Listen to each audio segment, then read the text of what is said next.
So, I don't know if it's South America or Latin America, I should say, or what.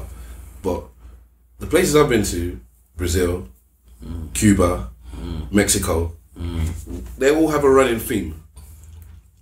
Every woman's a hoe. Every woman that you see after 7 p.m. Whoa. Nah, do you know what? 52 weeks later here, the views of Stavros Boss does not reflect all of us.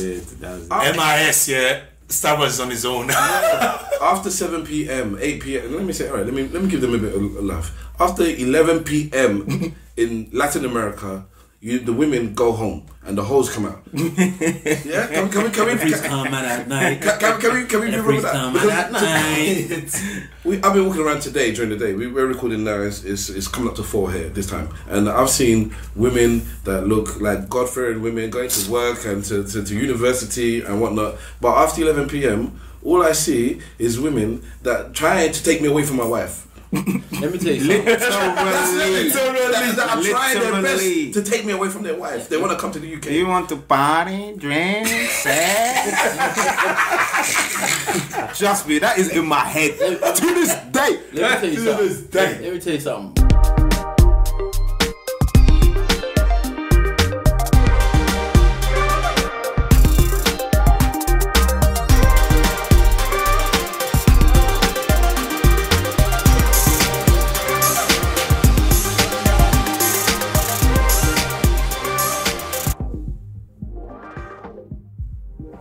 Yes, ladies and gentlemen, boys and girls, cats and dogs, rodents and other small insects, welcome to another episode of the Eloquently Saying Nothing podcast.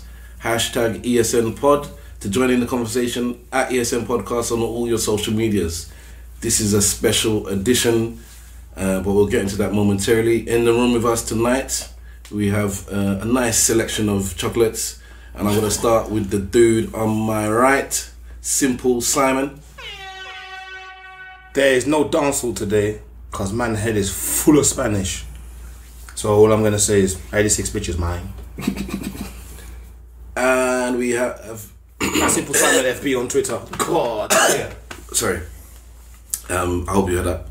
Mr. Wolf. What's going on? This is Mr. Wolf in the building. Yoruba proverb is non-existent this week because we are here in Cuba and at AKA Mr. Wolf on Insta, AKA _ Mr. Wolf on Twitter. Gaza. And Big Wahala. At Big Wahala on Insta, at Big Wahala on Twitter. What's good, people? And we have a couple of guests who will hopefully speak louder than the last two people. We have a returning guest, Mr. 52 Weeks Later. Hi, I'm 52 Weeks Later, aka Only the Brave. You can get me at 52 Weeks Later on Twitter, on Instagram, and YouTube. Man has rehearsed that. Is that 52 spelled F-I-F-T-Y? No, it's 52 spelled 52 weeks later. Cinco dos. How you doing? I'm not bad. It's good to be back. After many years hiatus. That's exactly it. And next to him, we have our African intelligence dude. African intelligence dude. The other one, we have Mr. International Swagger. Put some respect on it. That's M.I.S. over there, okay? Alright. Hi everyone, Mr. International Swagger here. A big fan of the podcast. I've listened to every episode from season 1 to season 2. You know, this is my favorite podcast ever. I have a quote that I live by. I'm just going to share with you guys. Is work hard and play every time. And when I say play every time, is whatever you're doing, have fun with it. Don't let it override you, or you override that thing. And I'm AY_M.I.S on Twitter, AY_M.I.S on Instagram. Allah. But you forgot to thank your mother and father for the award. Alright guys, we are in Cuba. Cubana. Yeah. It is its bitches. Yeah, we'll get to that momentarily. So the internet is really dodgy here, and if you don't get this on the day it's meant to come out, that's the reason why. But we are recording. We've gone out of the way. We bought a microphone here, got the laptop here, and we're recording in Cuba. And we are here because of Mr. Wahala. You want to say why we're here, Wahala? You know, I'm trying to support man's marketing it. Yeah, but Big Wahala's what is it Stag do? Because man's getting married, innit? So when we do Stag do's, we tend to do it big. So the last one was Brazil. So I said I can't let my brothers have a good one, and I'll just go to Bogota Regis, whatever these people go to. Bogota Regis. So I said let's go to Cuba. Okay. So everybody's in Cuba. We managed to get 14 of us here. And I just want to say something before we get deep into the podcast. I've been saying it to the guys for the past couple of days, and I'll say it to the listeners now. I am properly heartfelt and happy about the fact that I managed to get all of these guys to follow me all the way to Cuba to celebrate my upcoming nuptials. It's a pleasure to see that all my brothers can come and come out here and enjoy themselves. We've been out here 4 days, I think it is so far. No complaints, no arguments, which is crazy. I can't believe that that's actually happened. Even we've had some people that I've never met before come and join us as well, which has been really, really great. And I've had a fantastic time, and I just want to thank every one of you for actually joining me. Apart from Mr. Wolf, because he takes so long to do everything. I don't, but I don't take long to do anything. I just take my time in doing what I'm doing. It doesn't take long. It seems like it takes long. It seems like I'm the last one to arrive, but I'm never. Oh, everybody else is wrong. It's just everybody else is wrong. An example was that on the first day, they said, I think it was 12 o'clock we need to be ready by. And I said, okay, fine. Then they said that 12 has changed to 11. And that was at 10:45. So based on me not being ready by 11, I'm the last one late and everybody's complaining. So fuck y'all. What was I late on the last one? Every other time. Since that point? Every other time. No. I didn't want to argue with what you were going to say, but I was going to say that although you were told at 10:45 or whatever, out of the 14 of us, 13 of us were actually ready and on time. So, but I was not late. He wasn't even that late for that day. He wasn't that late. I get on time. I got at 11:15. Yeah, I don't think he did too bad, to be honest, that day. It's not like he had to wash his hair or anything. I mean, come on. You know. I'm a joker. Alright, so to get into the things, usually, we have a bunch of topics, but let's start with the first thing. The internet here is mad. So, I'm telling you all now, last week we spoke about Cadet, we said make sure you appreciate who's there, you never know when they're going to go. So, that goes for Wi-Fi and internet also. Because if you don't have it in your life,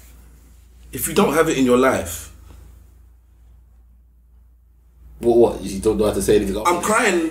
Just imagine me crying. If you don't have it in your life, it makes a big difference. So we can't get to the topics because we are cut off from the world. When you go away, usually you don't watch a lot of TV. There's no TV. There was a TV here. It's disappeared. So it didn't work anyways, but then it disappeared. So we haven't watched any television. We haven't listened to any radio. We haven't read any newspapers, stroke propaganda. And we haven't really been able to be on our phones, checking on Twitter and Facebook, checking what's going on back home in London or anywhere else in the world. So we've got a couple of topics from previous episodes that we might get to, but there's no super current events really that we're going to be talking about. We're going to be discussing what's happened on the holiday, a couple of the spark conversations that have happened here, and things along that line. So if you're upset with what we're talking about, then that's your business. Has anybody got anything they want to say before we start off? You should have carried on with the Wi-Fi because you didn't actually explain what happens. Okay. So in this country at the moment, most of the houses don't have Wi-Fi directly in their homes. Good. God is good. Yeah. So if you need to use Wi-Fi, what you need to do is basically you need to get like a scratch card which gives you a code, and then you go to what they call Wi-Fi hotspots.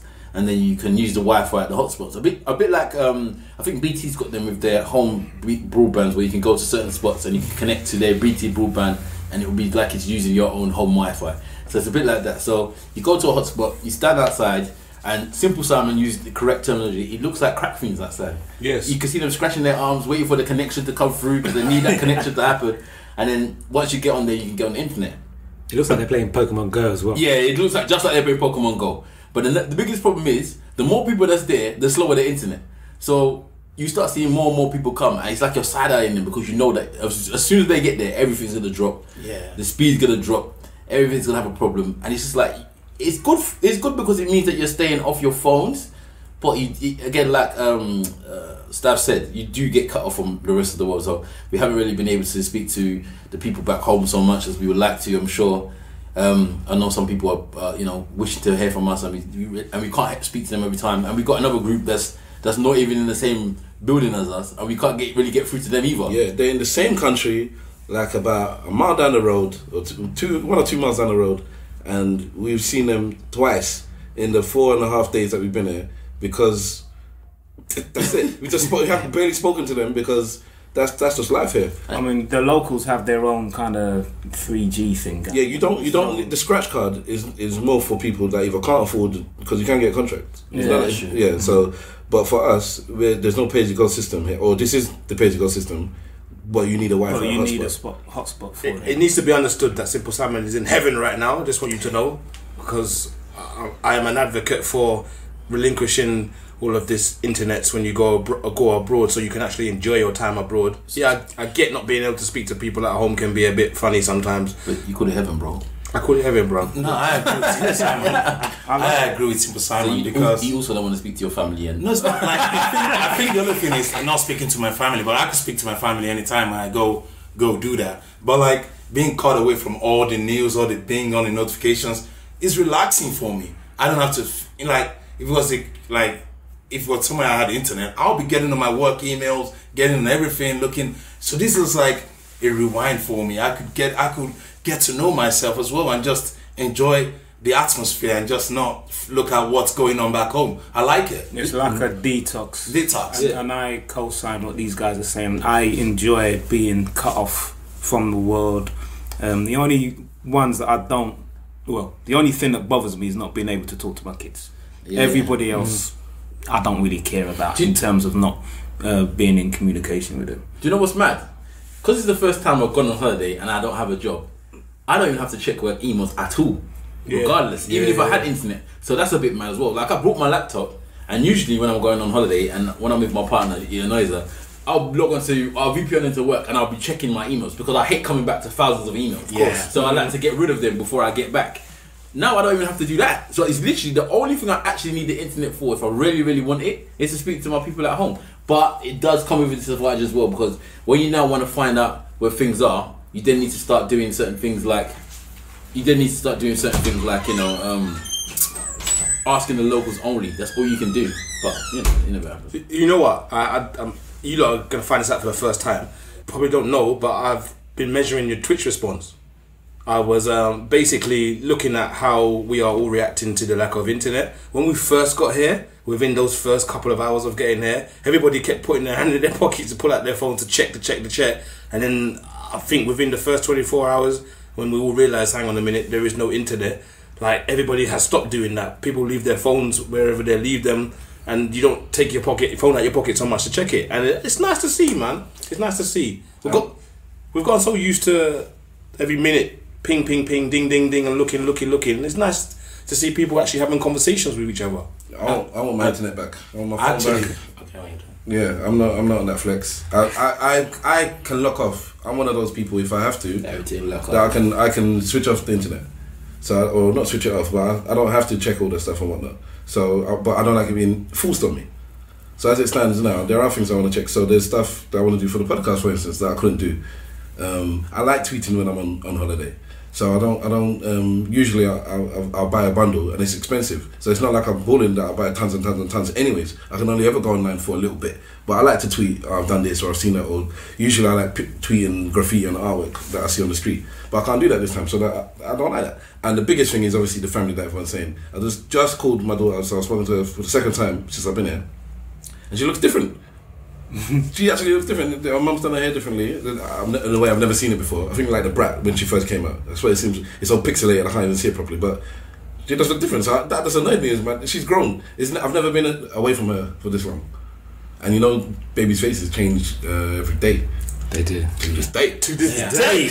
Actually, I think one of the things that I've realised without having the internet is I went back to my pictures and I went to relive the moments that me and my family had in the past. Those pictures, I've never gone back to look at them. I've taken them. And now I went back and I just love those moments. Mm-hmm. And I remembered and I just, that was one of the things I've liked about not having the internet. It made me go back to relive those moments. That's one thing I liked about it. Yeah, people tend to take pictures and not go back and look at them. Yeah, there's quite a lot of videos that I've gone back to have a look at. you know, and You don't need to know about those videos. videos with family. I can create my own videos, those kind of videos here, but obviously I'm a good guy, so I'm not about that life no more. I've actually had long conversations with you blacks as well. Party, sex. We'll talk about that later as well. You know? I've actually had conversations with you blacks as well, and I've seen like within a group people have like siloed off, and like two people have had conversations with each other about stuff. I think me, 52 weeks, and M.I.S was up here having a really long conversation. We was talking for a couple of hours. I don't think that's got to do with the phone. I think so. We're all in the same house. Yeah, it doesn't matter. No, it doesn't Nah, man. If there was internet still, we'd still. Nah, we'll maybe be- it we'll wouldn't be be checking stuff. as much. Granted, but there's no way that we won't be having these long conversations and silent. Nah, we were This looking is- for this is- 3-4 hours. 4 hours Yeah, of talking. Yeah, I can do that, but I always get cut off. So maybe it's me that people are like, okay, you can stop now. I'd rather go on Twitter. That's because it's one story that's for the 4 hours. Leave me alone. Leave me alone. Like, we went deep into stuff like work, you know, we went into life, into family. As it was 3-4 hours, you know, we encourage each other as well. And that's if the internet was there, something would ping in, I'll be talking, and that thing comes in, I want to talk about that stuff, right? Yeah. But now we were able to talk about the things that matter to us. We talked about our kids, we talked about, you know, how we're raising them and things we wanted to change, and we've learned one thing from each other. And like in this trip right now, I've learned something from each person, each one of you. And that's one of the things I've learned, and I'll tell you later. But like everyone here, I've learnt one thing from each one that I'm going to take with me going back home. That's interesting, actually. That's big. I'd like to know what those things are. I'll tell you later. Not about me. I'm going to tell everyone It'll before I be leave. interesting I'm going to to tell know everybody. what you've learned from each one. I would say the same thing. At the very same time that you lot were having that 4-hour conversation, it was me and a couple of the other guys were at the beach having the same 4-hour type of conversation. Mm-hmm. So we spoke quite heavily about, you know, our past, where we are now, what we've done with our lives, the fact that we can all come here and we was all able to. Because I've been speaking to a lot of recruiters and I've been speaking to a lot of people that are requesting interviews and stuff. And obviously I've had to tell them I'm going away, which has been inconvenient because for my job search, but it is what it is. And one of the first things when I tell them that I'm going away, the first thing they ask, "Oh, where you going?" And then I say I'm going to Cuba, and they're like, "Cuba?" And I'm like, yeah. And they're like, "Well, what's it for?" And I'm like, "It's for my stag do." "You're going there for your stag do?" Like, That's people were the so response shocked. from They're like, everybody. "You're going there for your stag do?" Boy, I don't know how you managed to go to Cuba. Like, how many of you? Then when I say 14, that's 14. Yeah. Boy, you lot obviously all doing well. You've got 14 people to come on your stag do. And I'm like, Are we 14 or 15 we're doing? 14. We're doing. It's still 14. Oh, okay, yeah. And so he was like, they were like 14 of you, like, and it's all of them that said the same thing. 14, you lot are really doing alright. And in my head I'm thinking, you know, yeah, we are. And I appreciate the fact that all 14 of us, in our own way, can afford to come here and enjoy ourselves and go back home, and we're not going to be on bread and water for the rest of our life to do it. Oh, you don't know bread and water? Well, I'll put on bread and water for the next month and change room, boy. Well, What did the taxi driver say to you? which one? The caveat for the airport, the transit guy. What did he say when you said to him, "You go for it"? He said, "Oh, it's gonna be messy." It's gonna be messy. And I told me it's gonna be messy, you know. He's like, so I was in the car and he's like, "Oh, where you going?" I said, "Cuba." He goes, "Oh, that's great." And he thought I was in the car with just one other person. He goes, "This is two of you?" I said, "Nah, it's gonna be 14 of us." He said, "It's gonna be messy, mate. It's gonna be messy. It's gonna be great though." He knew. He knew it's gonna be great though. It's mad. I've been on 3 stags: New York, Brazil, Cuba. Yeah, you don't. I've never actually done another stag. Never done nothing you have? local. Which one? We went to Spain No, we went Malia. For who? for sleep. Sleep. Yeah. So every single time I've been on a stag is out of the country. Yeah, but a lot of stags are out of the country. They They just tend to be in Europe. They don't need to go to Budapest or Yeah, one of those yeah. Europe countries. They're not going all Or 10-hour flight. Blackpool, or I Newcastle. forgot Mania was for even a stag. I just thought we just went for the sake of it. Nah, seriously, I lived in Nigeria for a long time, right? So the stags in Nigeria is just like coming out, bringing girls from the university and bringing them to the stag party. And when I got to the US, right, it was different. I've been to Vancouver for a stag. We left the States as well, went to Louisiana, and went to one other country. I can't remember we went to Jaco, Costa Rica, and I think we went to Mexico as well. So it's different when you go outside the country actually, because like you're experiencing new things with your friends all together. like just having a party. In Nigeria, like it's big, you know, like it's one night, but it's like everybody can put in money and it's a big party. People are doing, but it's crazy. It's like that one is about girls, bringing girls, but here it's about creating an experience. Right now, we've created an experience for me, like going snorkeling and doing all that. That's the first time I've gone snorkeling, and that experience is going to go with me for a long time.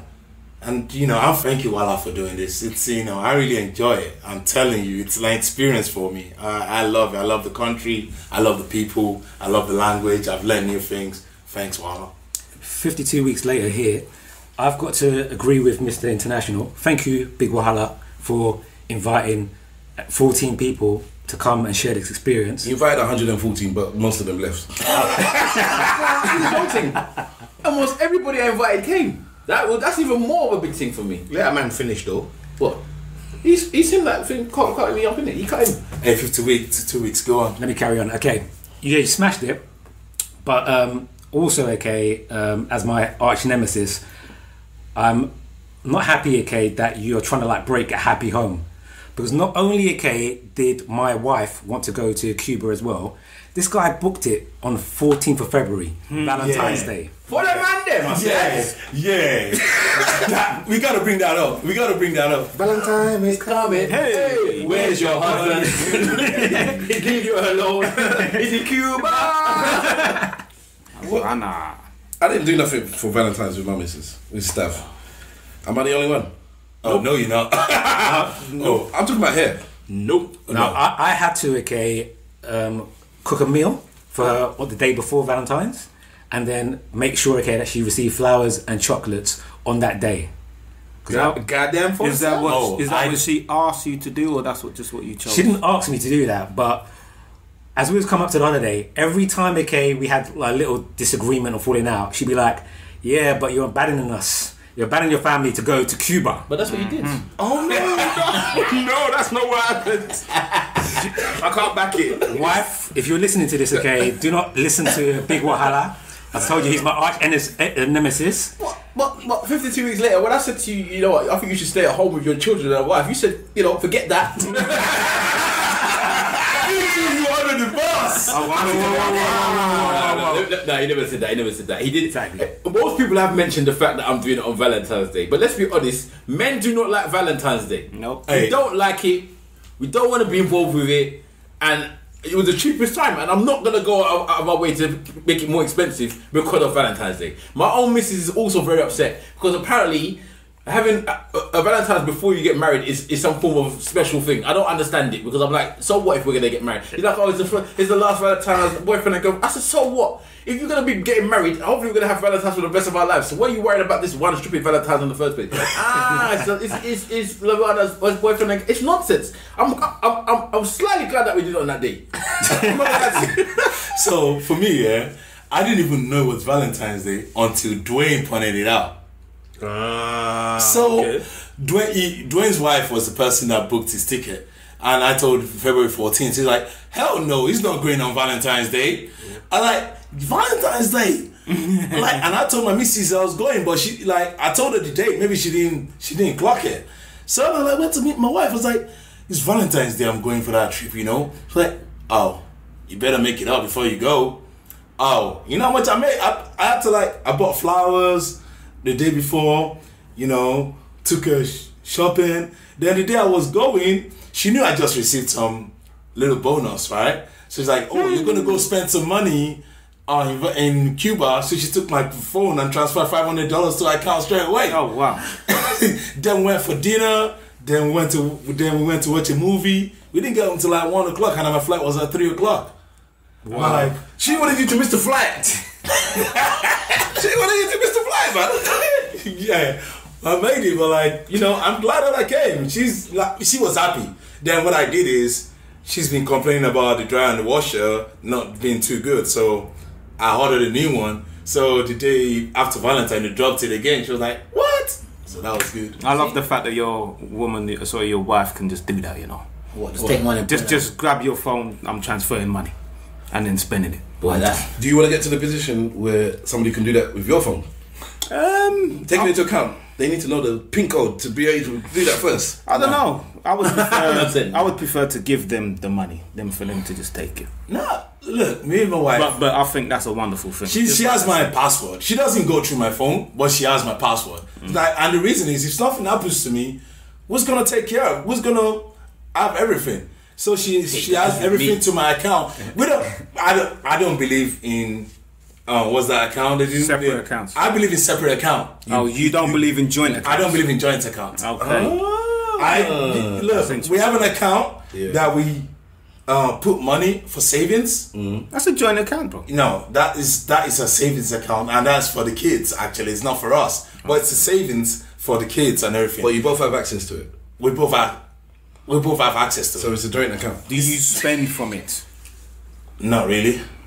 Yeah, but really. we've not spent from it in a long time. Basically, it's a joint savings account. Yeah. But you're talking about a current account. But she puts money there, I put money in there. We've agreed, this is the amount you put in there, this is the amount I put in there. You know, I have my money, she has her money.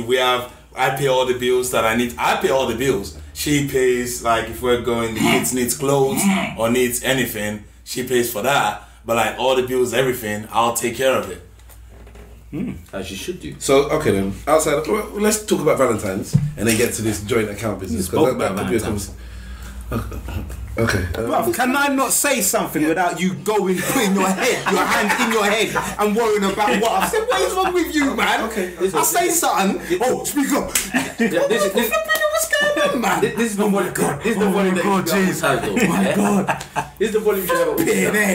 Yo, do you know it's 52 Mr. Wolf opens his mouth, it's a problem. You know what? It's 52 weeks later. How about that? So, then I won't be too low. Oh, raise up your voice, please. Oh my God.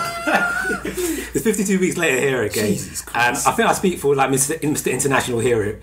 Like we hear, okay, all this, okay, bickering, okay, on the podcast, and then we wonder, okay, is it really like this, okay, in real life? Yeah. We're witnessing it right here, right now. And so it's a beautiful thing. Before they could start this podcast, yeah, it was like, do they do this? We had to look at Simple Simon and say, do they do this all the time? And he said, every week. Every week. And this is not Mr. Wolf. They were talking about Wahala and Stavros at each other's throats. Every week. I'm a captive prisoner in this. I had to say sorry to Simple Simon. Free Simple Simon. Free Simple Simon. Free Gaza. Free me. No, anyway, going back to Valentines, because we were talking about Valentines. So, guys, say what you were going to say. Before. I can't remember. This is why I hate being cut off. It's alright. It's Valentine. We're talking about Valentine's. Okay. It's all. Does anyone want to talk about Valentine's? One thing. I think Griff the Joker, he said it. Shout out Griff. That Valentine's, okay, people that hate Valentine's are single women and men in relationships. Yeah, it's true. I think That's very true. I will go with that. But I don't hate Valentine's. I don't know if I hate it. I don't agree with the concept of I it. hate it. I don't agree with the concept of it. Because it's just taking money out of your pocket that you can spend on this woman every day, and they're staying a day. You don't have to take money out of your pocket. You decided to do that. There's other things. No, to do. he transferred the money. There's nothing like out of the pocket in it's anything. I think you can be creative with Valentine's where it doesn't cost you anything. That's my problem. It's I don't want to have to have my thought pattern. I don't want to even think about it. Actually, you're right. The best Valentine I've had with my wife, she was my girlfriend then, right? And all we did is went for this show, and from that show to like it was I used to dance, right? So I used to dance. I used to teach dance and dance. So you do choreography dancing. So the group that I used to dance with back in the days, they had a show. So I had already left the group, so they had a show. So we went to watch the show on Valentine's Day. Then after that day, I think I bought her one drink.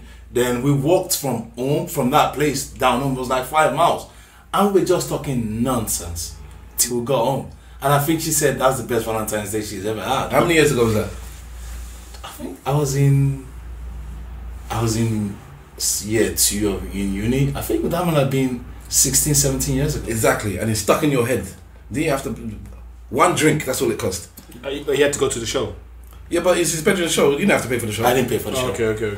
I think the Valentine's tends to be really good or good memories at the early stages of relationships. Yeah, I think so too. You know, because it seems like one person or the other's making an effort, the other person wants a little bit more from their partner, and you know. You don't want to talk about Valentine's, so you just... No, They've commercialized Valentine's. That's the thing. Very if you much. like to be commercialized, and if you like to take over your lives, where if you're not spending Valentine's together, or if you don't do something for me for Valentine's, then it's a problem. Then that's a problem there. That's what I fully agree with. I don't like Valentine's. I don't really dislike it. But the thing I'm lucky with is that my wife is very... She's My not, wife. My wife. She's not sentimental or romantic at all. So she's the one that pushes the don't do anything for Valentine's agenda. So, Hallelujah. So I don't really have to. I don't have to do anything about it. Wow. Hallelujah. I just don't understand the reason why it's so important to them. It annoys me so much. Because it's been sold as important. But so what? I don't. What do you mean? Why do you have to disturb me about it? I just don't understand why I have to be disturbed about Calm Valentine's. down. Calm down. All right. So the way my wife puts it is like, when it's Mother's Day, you buy your mom and you buy me something, but yeah, you celebrate me as a mother. Exactly. So why can't you just be happy with that? She said, How many days but does you this got woman need, bro? How many days does she need, bro? How many days do you need? So you gotta celebrate me as a lover too. But I said I celebrate you every day though. To this day. That's it. Nah, man. It's just annoying. It's like it's a day like I could do other things on that day. Well, you was in Cuba on that day, huh? Yeah, but look at the palaver it's called because somebody went to go to Cuba on that day. Man, it was a good couple $100 off or something like that, innit? Like £100 or something off. I can't remember. For what? There's a big difference. It was a difference. Enough for me to say, nah, man, that Valentine's bun. And I'm not gonna lie to you. I haven't really told her, but I was happy that day. When I clicked, I said yes. Cause I don't When you clicked it at the moment of purchase. that day, yes, it's the one. Because it just didn't make any sense to me that I'm paying extra money to go like the following week and it's a lot more money. It doesn't make no sense to me. I still did something for Valentine's anyway.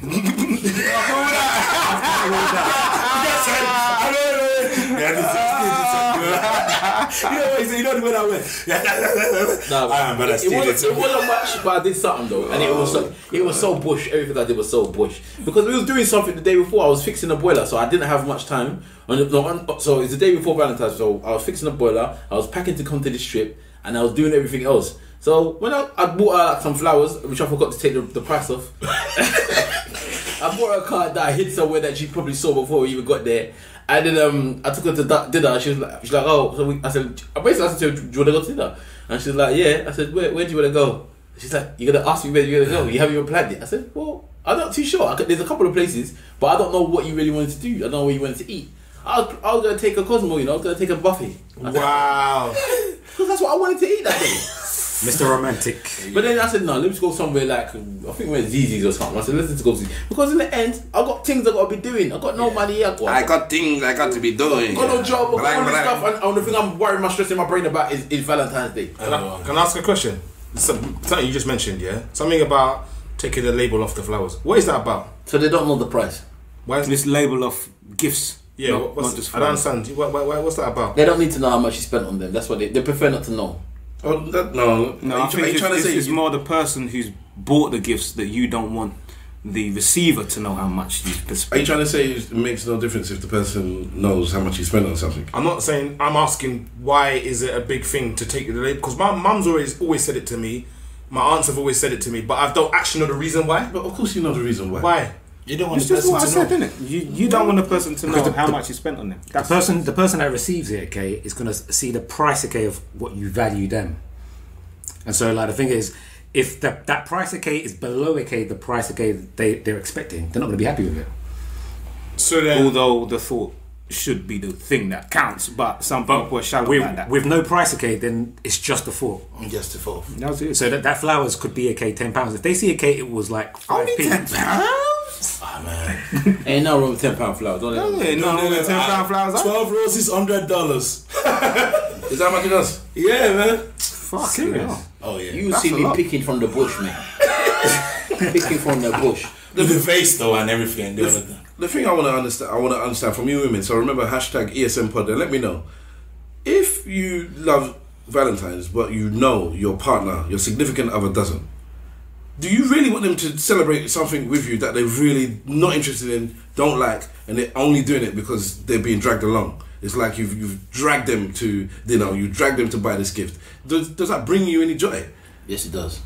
Yes, it does. But I know I wouldn't want it the other way. If the only reason you're doing something for me is only because I want it, you have no joy in it. In fact, you got away to another country and you complain about the fact you had to do it. Why would I want you to do that in the first place? That's you. And a lot of the time, you'll find that men are doing their bit for Valentine's and they don't get nothing in return. Bro, you went there. Actually, that's the second question I want to ask to the women, okay, is that do you get your partner a Valentine gift or is it just a one-way thing? But I'll be vexed if she got me something. Nah, my woman lets me start. You're vexed when anybody gets you or does anything for you. Yeah. You're different. You don't even want someone to cook for you, bro. So my wife does something for me every time. Right? But this time she said, the only thing she told me is like, you going to Cuba is my Valentine's gift for you. That's my Valentine's gift for me. Oh my God! Why is going to Cuba such a big deal anyway? What's wrong with it? I know that you left on Valentine's Day. So what? You trust your husband to come back and treat you right for the rest of the 365 4 days or The rest of year. your life. In the year. Don't worry about the Valentine's 7 days, man. Every day, all day. It's hotter than a martin here. It is hot. Yeah, hot box, we've bruv. come into one of the sweatbox rooms. We've switched off the AC. We've closed up the doors. It's hot. It's hot here. I know it's cold in the UK. Yeah, bitch, you. So And that's to help the sound, obviously. yeah, we're in here because it's the best room for acoustics that I could find in the apartment Villa. In a villa. Is this a villa? It's a villa, man. There's a pool upstairs, bro. Oh, is that what? Tifan's a villa? No. It's a penthouse. That's what they call it. Penthouse. Penthouse suite. Yeah. A penthouse. Yeah, so there's how many bedrooms in there? 5 bedrooms in there. Goddamn. 5 bedrooms. 2 en suites. 2 en suites. No, 3 en suites. 3? Free and sweet. All of them, but this is en suite. Okay. I ain't going en suite, but it's all good. That's good for you because you should not even have their own room. There's a lot of sagas about how people behave, they take their own rooms and stuff like that, but we'll leave it at that. But yeah, man, it's good for 5 bedrooms, all 4.5 bathrooms. We've got a little mini pool upstairs, got a balcony on 2 levels. It's a nice little spot, you know what I'm saying? but there's no Wi-Fi. This was killing stuff. Yeah. Is that pool? It's a jacuzzi. It's a jacuzzi. Yeah, which they put water in it and take it and put it back again. None of us have even been in there. Yeah, So- they've been. Wait, can you switch it on? Yeah, Yeah. they can. And it's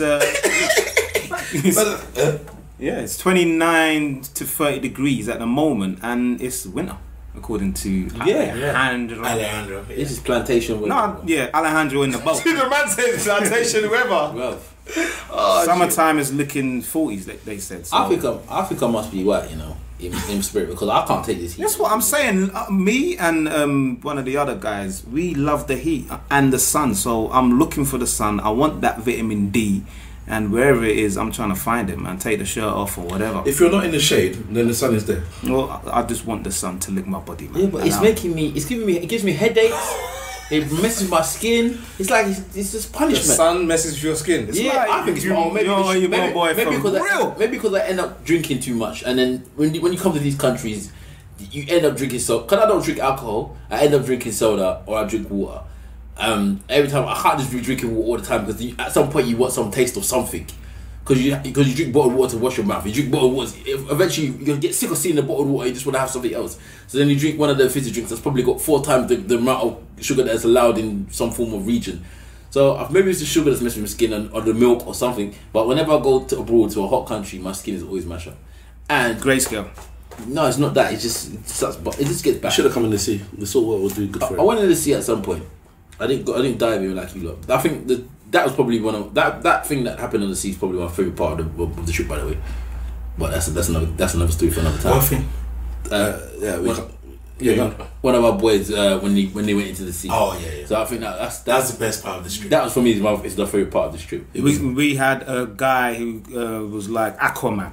You get me? He could have spoken anything to most people and they would have done it.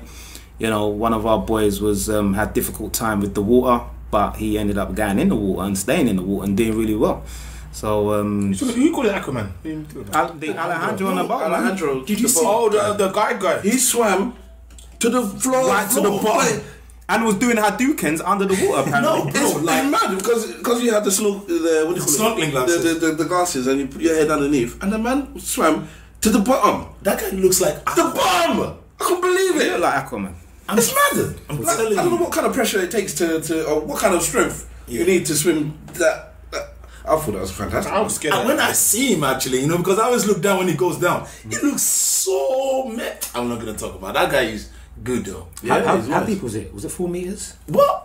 No, it'd be more than 4 meters. More than 4 but meters. not like I don't know, but more than 4 meters. It's more than 4 meters. You went to the bottom of the ocean, no? Yeah, but the bottom of the ocean wasn't that far. I'm surprised it wasn't further down because we were out for quite a while. We had gone quite a ways from the beach. 10 minutes from the beach. Yeah, I think it's even longer. It was longer. I think it was But we weren't. A mile out from the coast. Okay, so about a mile out from the coast, and the floor bed would have been, let's say, 6 meters or so. And I don't think that's. I thought it would have been a lot more for a mile away from the sea or from the land. But like this sea, like when you could go in deep, you still touching the floor though. Because I went a little bit in, my legs were still touching the floor. Fair enough. When you lot were sitting on the beach, I went and did something interesting. I went and looked around and saw the locals and saw the tourists. Seasoned. I'm a seasoned traveller. I just want to know I'm a seasoned traveller. As a seasoned And traveller. sitting on the beach, for me, is a waste of time. I believe most beaches are pretty much the same. You either have good beaches or bad beaches. At least let's put it in that category. Yeah? Well, am I wrong in saying that at least? Yeah. So you have certain beaches in the UK where, it's just full of rocks and pebbles and you're cutting up your foot as you're trying to walk on. But as long as it's hot and you're with the right people, even then it doesn't matter because you're with the right people and it's hot. Sitting on the beach for you is a waste of time. Is it for you? Darkness is. Yeah, you don't need any more. You don't need any more sun. No more. But I think it depends, innit? If you're playing games, like if we was playing football on the beach or volleyball or stuff, I think that's fun. Then the beach is cool, but I do not understand. I'm like Stag. I do not understand just sitting there. I sat there and I was like, you know what? Let me sit there because these lot have come out for me. And then when I saw Stag go, I said, I'm going. This is the feelings. You guys didn't want to do nothing. I enjoyed myself. I was on that beach. I did some videos. I spoke to myself. Like I was from one point in water. I was dancing in water, right? So hold on, let me get this right. You were talking to yourself and dancing in the water by yourself. Like a bad person. Yeah, so that's just the first signs. That's what I'm saying. I was saying, like, I recorded my voice in the water, like things that will remind me, like, to not just take work too seriously. I'm a workaholic. Like, trying to enjoy the good things of life. And I just recorded that moment because every time I'm going to work now, I'm going to listen to that stuff. Because when I'm going to work, as I said, I'm going to work hard, work smart, then have fun doing what I do. And that moment, I took it in, walked, looking at the levels of water change colors as you look through it. It means a lot to me, man. I don't see that every day. I co-signed that. Because now I'm going to go to work and I'm booking my next vacation with me and my family. And as soon as I get home. And that is mad. Obviously it's different strokes for different folks. That water was good though. The water was lovely. It was so beautiful. You know what I mean? I love the beach. I love to see my feet in the sand. I love the ocean. Your feet are I ugly, love. They're not the best looking part of my body. Joking. But but I listen. I love the beach, man, and I would lay in front of the sun and just walk and do whatever. If there was a football, even though my ankle's a bit dodgy at the moment, we would have played. But for what it was, man, Cuba, that beach. That was a nice beach. Valedero was beautiful. Apparently, it's one of the best beaches in the world. It's counted as a top 5, I think. I don't see why. Because you do not appreciate beaches. Because I'm a seasoned traveller and I've seen beaches better than that. What beaches have you seen? In Puerto Rico, the beach was better than that. In the Bahamas, the beach was better the than Puerto He Rico said one is top good. 5. So you've mentioned 2 more already. So he said top 5. He didn't say it's the best. He said The one in South Africa, the one in okay. Cape Town, South Africa is better. As much as I'm joking, I'm a seasoned traveller. I've seen the tiny percentage of the world. So if I have barely been anywhere, seen countries or beaches that are better than this, because this had too much stuff on it, and it was up and down. We walked quite a ways, and it's not like it petered out and it was all nice and shiny. It was there for the duration of my flossing up and down. I think Alejandro was talking about the calmness of the ocean as well. That there's a further down in the beach, that when you sit in the sea, the water, if it hits the bottom of your mouth, it's not going to go up to your nose, because that's how calm the water is. It was calm. You understand? Yes. And I think give it that they that. would maybe count that as part of what a good beach is. Fair enough. You know, Fair maybe enough. how the ocean is, the Fair colour enough. of the ocean. And Yeah, things like the that. wave wasn't too much at all. Do you know what? Yeah. Do you know what? for a people that has been known to be revolutionary, Hawaii, Bear Beach. revolutionists, yeah, or is that the correct term? Timor. Yeah, Go on. right. They're very calm people. Yeah. Wonderful people. I haven't seen them kick off. I haven't seen shouting and screaming in the streets. People just seem to be extremely They said calm it's here. really safe here as well. Yeah, they seem to be extremely calm here. Yeah. So I don't know if this is one of them ones where they're calm and then when it's time to kick off, they just kick off. But it seems such a calm country. Actually, it's funny Wahala said that because Tavros and I were talking about that this morning, that these people just walk around very calmly. We've not seen any issues, not seen anybody being aggressive. I went to the bank this morning and I was the aggressor actually. The guy, I was in line, but the guy was there before me, he wasn't in line. So like, when the guy came, because I knew the rules, right? I've been there once, so I knew that they go by the line, but maybe the guy didn't know. So the guy came in and wanted to step in front of me. I said, no, why you want to step in front of me? I know you were here before me, but you didn't step in line. Go to the back, you know. But the guy just went to the back. He just went to the back. Yeah. So you just want to start troubling other people's You lives. know the man was there in front of you, so you have to stand right next to the door before you. If you know he's there in front of you, that means he was there before No. you, did it? No, you're saying that the guy was there before him, but he was not in line. Oh, so what? This is not Britain. People don't have to line up in an actual straight line to know that I'm there before you. Hey, If it was a ticketing system and somebody had taken a I'm the ticket, rules guy. yeah, but nobody told you that was the rules that they had to stick. I've been there the other day. When Yeah, you were we there, were didn't there they tell the us other day. that we need to stand in line the other day? But there was other people that was coming from other places that was getting in before us. Yeah. I'm not going to let people do that to me. So I know the rules. I go by the rules. But Mr. International, you're in a different country, kind of thing. You don't know who that person knows. And you don't know the rules of this country.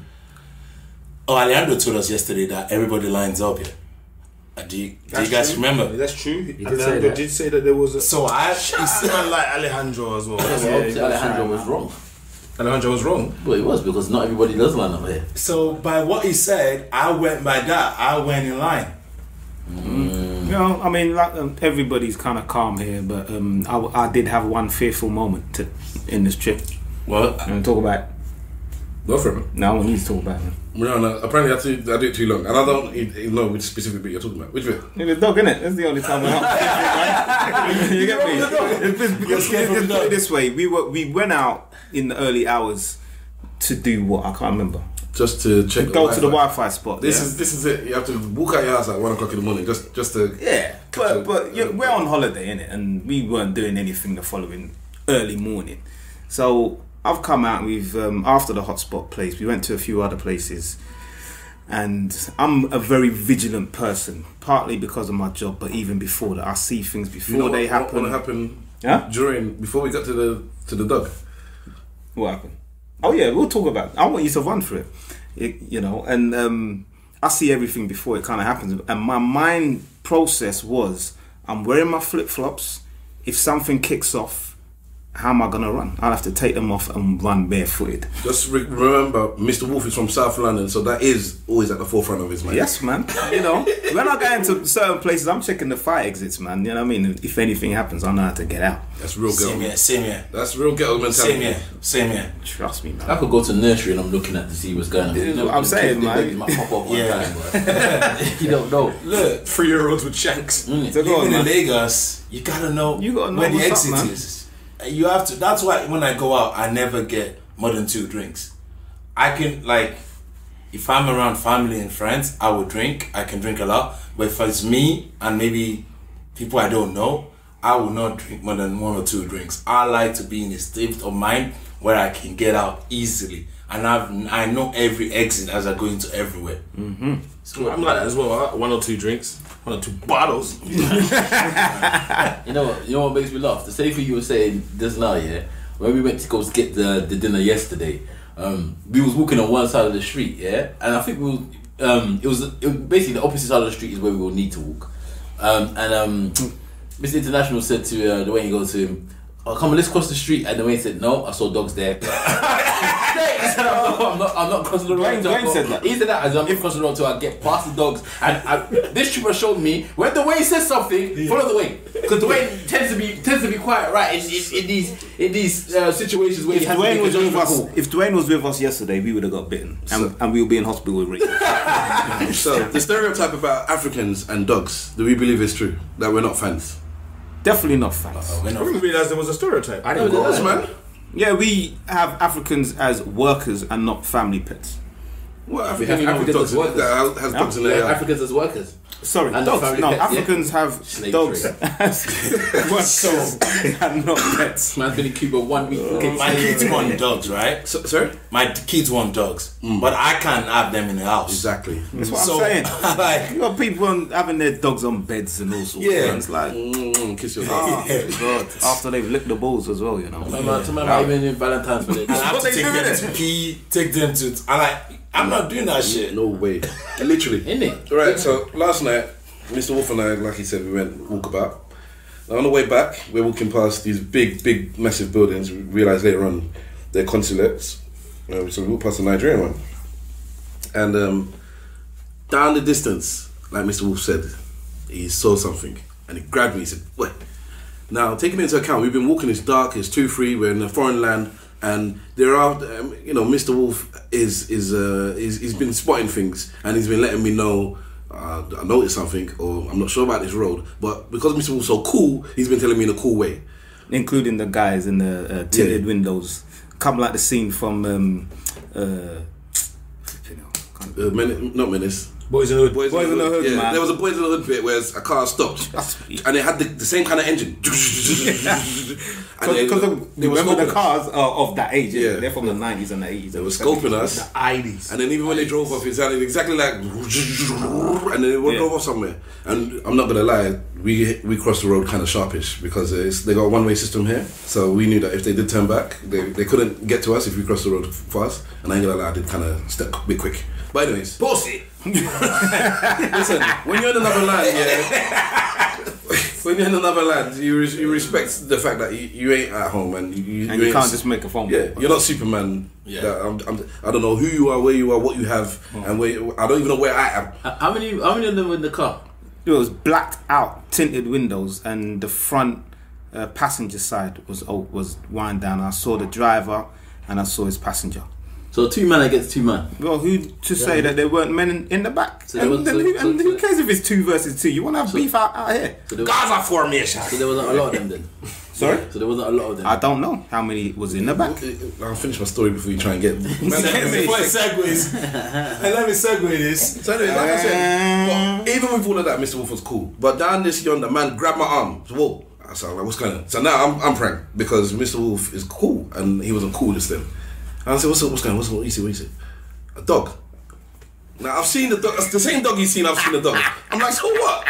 He's like, nah. What's the dog doing that at 1:30 in the morning, 2 in the morning, just sitting down there? It's guarding something, you know. Yeah, so the dog was in the middle of the pavement, but the fact is the dog was massive. It was so massive that I already clocked the dog, and I knew I had to leave the pavement to walk around the dog. Not because I was scared of it, but because the dog is taking up the whole road. So that's how big the dog was. Mr. Wolf said, nah. And he crossed over the road. And I walked over and I said, you know what, you started now. Taking into account the dog is far away, you know. I said, that dog now is going to come after us. Because they smell fair. They smell, that's one of them stereotypical things that I believe. It smells fair now. I won't lie, I was bummed.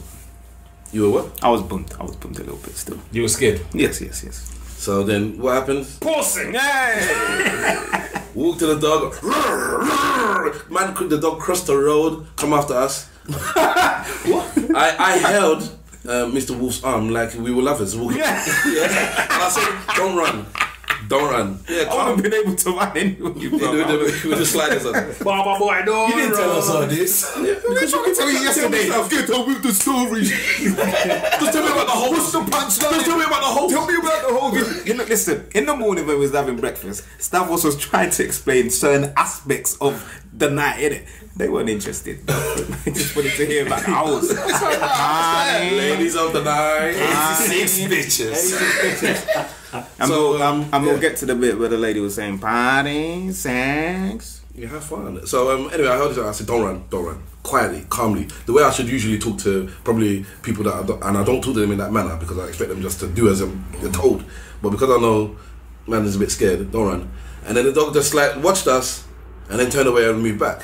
And I said, I truly believe that dog smells fair. If you stand your ground, which is another conversation, then they kind of lay back. I remember a situation where a dog was chasing myself and my brother, or he started running towards us, and one of us ran and one of us stood there. And the dog could have easily bitten the one that stood there, but he didn't. He ran past me and started chasing Wahala. Was you running? The dog actually bit me as well. Yes. He's like, that's like 2 decades ago. And it proved my point. You just stand there, man, and the dog just like, easily could have bit me. He ran past me like, no, I want that one there. That's running.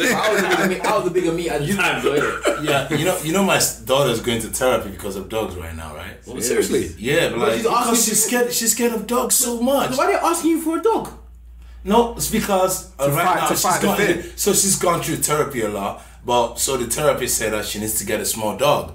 But I told the therapist, look, these kids are not going to take care of this dog. All is going to fall on me, and I don't have the time to take care of any dog. The mom doesn't have the time to take care of any dog. That's it. But the issue is, before my daughter, she will see a dog and she will run like, say like she will get panic attack. She doesn't care where is what, if your car is coming, anything. We've never lost her to an accident, you know. Wow. Do you know what sparked that? Was there something? Was there an incident that? I think one of our mom's cousins had a dog one time, and when she was little, and that one backed at her a lot. I think that's when she got that. Like, I'm telling you, not like, oh, I'm running, oh, daddy hold me. No, I can't hold her. Because she's gone. Get her a small cow. How old is she? She's 10. And right now, during the therapy, it's gone down, but she's still she doesn't run, she doesn't get panic attack, but she just still doesn't, because during the therapy, they'll bring dogs to you, she will walk the dog, she will walk those small dogs and everything. Like, that's a lot. It's like, I'm glad that my company took care of the cost. I just pay $15 every time she goes, but the total doctor cost, the company took care of it. So like, it's crazy, man. I've been in that place. My daughter's scared of pigeons, and I understand why. She can't understand how rats can fly. So she's deep. No, she doesn't like pigeons. I'm like that with cats, but I'm not too. I don't need to run away from them. Bullshit. I just don't like cat around me. I don't like cats around me too. 52. That I'm scared of. I'm afraid of cats and holes. Cats and holes. No, don't laugh. Yes, because I'm afraid of them as well. Yes, and I'll explain why as soon as I find out if anybody else is afraid of something else. No, I was going to ask Mr. International, the therapist that's suggesting that you get a dog. Is the therapist non-African? She's white, yeah. That kind of makes sense. What does that mean? Because they don't understand the stereotype with us, and I think that is a justified stereotype. No, but we ain't about that. Don't you understand facing your fears? Yes, so I do. She's 10 now. Get a dog, and she'll overcome this fear. But it's not about facing the fear. I think what 52 is saying is that I don't want to put us all, paint everybody under the same paint. Yeah, be careful with this. But we, just like Mr. International said, we ain't about that life, about having a dog as a family member, because that's what it is. We got things to do, man. We don't want the dog to be chilling with us whilst we're watching TV and the game and on the bed and all them kind of things. Oh, I got trouble at work one time, right? So the lady asked me, hey, how many kids do you have? I told her I have 3 kids. She's like, oh, I have 3 dogs. I said, never in your life compare my kids to your dogs. No, I said, never in your life. I looked at her in the face. Never in your life compare my kids to your dogs. And she looked at me. We used to be friends. That day, we're not friends anymore. Oh, wow. She went to tell everybody. Was it that deep, though? Why would you compare your dogs to my kids? This is what we're talking about, isn't it? Have you ever watched the Atlanta episode where the guy goes to do the gun range? So one of them goes to do the gun range, yeah? And everyone else has got a picture of a man, and they're shooting the picture of the man, and he puts up a picture of a dog. Yeah? Oh, yeah. And he shoots the dog, and everybody's discussing, like, how dare you? Blah, blah, blah. Like, every racist people as well, they're like, how dare you do that? That's a dog, man. Are you shooting the dog? He's like, well, they're vicious animals. And they attack people all the time. That's why, like I said, that is something that I would like to shoot. So they kicked him out of the thing, and it's exactly what you're saying there now. Human beings value animals a lot more than they value human beings. I want it known, when I talk about how great Atlanta the program is, when I recommend it and I tell you this, it's not just a surface program, there's so many layers to that. That scene is one of the scenes that is there.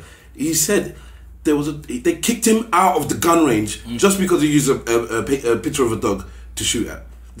But the people that are shooting at men, no problem. Yeah. No problem. That's normal. I agree, because my boss asked me, because this got to my boss, right? And she asked me, said, why did you say that? I said, you can leave a dog in the house, right? And go out. Can you leave kids in the house? So she said, no. Do you pay for your kids? Does the dog go to school? Do you do this for your kids? I asked her like 10 questions. So why are you comparing your dog to my kids? I don't get it. Why is she comparing our dogs? The lady, we don't talk anymore, you know. I would have used one racial relations with there. I feel you do get If I wasn't a black person. I feel you do understand. That she's saying that you have 3 beings that you look after, that you've made with your wife. And in the essence, she has 3 things at home that she looks after, living beings. So whether you like, I understand that you don't like the fact that, you know, one is the other, but I don't think she meant it in that way. It was she meant it that way, man. You know, she meant it that way, man. Look, let me tell you, I've gone to something the other one time, like, oh, my baby, my child. But like, I'm not saying you can love on the dog as much as you want, but don't compare them to my kids. Okay. And it goes back to when, you know, people used to compare black people as animals. And just what she was doing. Look at you, just started talking. So, anyways, 52 weeks later, is that what you meant when you asked about the psychiatrist and where she's from? Yeah, because there is a stereotype that I think that we all know. Okay, that Africans don't really do pets. If they've got animals in the house, they're gonna eat it for lunch or dinner. This is what I'm saying. Get the cow. So you feel that she should be racist and prejudiced and say, I shouldn't give what I feel as a trained physician, the best thing for this young child to do to get over their fears, to help them through the rest of their life, is to get a pet. But because she's from an African family, I should ignore that and do something else for them. No, what I'm saying, okay, is that maybe, I should be racist. No, maybe they should get a African therapist and get the opinion of an African therapist. But they would chop the chicken's neck and throw blood all over the person. Can I ask you a question? Okay, If it works. This will be the advice. So your child is afraid of a dog. Yes. If you sacrifice 4 goats and take them to the village, sprinkle the blood on the ground, get a small dog, sacrifice a small dog, no dogs will touch your daughter again. Let me ask you a question. That'll be 5,000 naira, please. Let me ask you a question. Do you guys go out looking, like, for me, if I'm looking out for a therapist, or because in the US, right, you have, with your insurance, you can look for your own doctors. You don't have to go. So I usually go out to look for African American or African heritage doctors or dentists, or if I don't see a good rated African American one, I usually look for South American guys that I know. Like my dentist, he's from Brazil, Argentina, you know. But because they understand what we go through, they understand our traditions and things like that. That really matters to me a lot, because they, like the guy that does my physical checkup, the lady that does my physical, she's from what's the name again? She's from the Philippines, but she understands what every country goes through. She'll say, "Oh, your BP is going up, or you're Nigerian, and I know why. You guys are like to work hard. You need to do this. You don't sit down still." She said, "I'm not gonna give you any drugs. All I need you to do is this. And when I started doing those things, it went down. But an Oyinbo guy will just prescribe drugs for it to you. That's it. Or maybe a good physician will do one thing and a bad physician will do something else. Nah, I think I just try and look for those kind of people that are outside that I know why. Because the white people don't want to understand you. We don't have that luxury. So, because we're NHS, you just get what you're given, innit? That's it. So there is no, I want this particular doctor, unless you go private. Then if you didn't, even then if you go private, you didn't have to then search for that particular doctor and see if there is one that's in that field. So most of the time, fortunately and unfortunately, if it is NHS, it's most likely going to be an ethnic anyway. So you still have people that have that. So there are times when you go to the doctors, especially when you're in the hospitals and there's nurses. The nurses will tend to hook you up. I'll do little bits and bobs if they know that you're Nigerian. It's usually other things like letting more people in to speak to you than others because you know you've got big families and whatnot. So there are times when you get those little plus and minuses because your culture is there. But it's very hard to go in our country to then pick a doctor and say, yeah, I want to have this particular doctor, because you just can't. All right, and I think that leads nicely to hoes. Yeah, we've 86 bitches. So I don't know if it's South America or Latin America, I should say, or what, but the places I've been to, Brazil, Cuba, Mexico, they all have a running theme. Every woman's a hoe. Every woman that you see after 7 p.m. Whoa. Nah, do you know what? 52 weeks later, here, the views of Stavros Boss does not reflect all of us. M.I.S. Yeah, Stavros is on his own. After 7 p.m., 8 p.m. Let me say, all right. Let me give them a bit of love. After 11 p.m. in Latin America, the women go home and the hoes come out. Yeah, can we come in at night. Can we remember that? At night. I've been walking around today during the day. We're recording now. It's coming up to 4 here this time, and I've seen women that look like God-fearing women going to work and to university and whatnot. But after 11 p.m., all I see is women that trying to take me away from my wife. Let me tell you something. Literally, that are trying their best to take me away from their wife. They want to come to the UK. Do you want to party, drink, sex? Trust me, that is in my head to this day. Let me tell you something, right? Because Steph said something, and I don't agree with him, but I understand. Because when we was in Brazil, I always say this story and I say it again. When we was in Brazil, me and Simple Simon saw a woman throughout the day, and because when we went to Brazil, that we could say every woman that spoke to us or every woman that came near us, including the grannies, was trying to throw vagina for money at us. Yeah, okay. And I do mean in 60s. That was Wahala saying this, right? That's what I'm saying. That was in Brazil at the time, right? Any woman that came to approach us, not just every woman that was walking the street. 2008. Yeah, but there was one lady that didn't approach us. You know, she was nice, and we used to see her on the beach playing football with her child. And we used to say, look at this lady, man. You know, she ain't one of them, man. She ain't one of them. Look at her playing football with her child like a good lady, you know, enjoying herself with her son. Then we went to the nightclub. No, you said that she wasn't. And I said, bro, she is. He's like, nah, I can't see No, bro. man, you was with me at that one I point. weren't with you. You know why? Because I got to the point where I just said to myself, look, just because she's with her child doesn't mean that she can't be. But she was playing with the child. It don't matter. Football. They're human. No, mommy, daddy, they're playing football. And then later on in the night, we went to one club.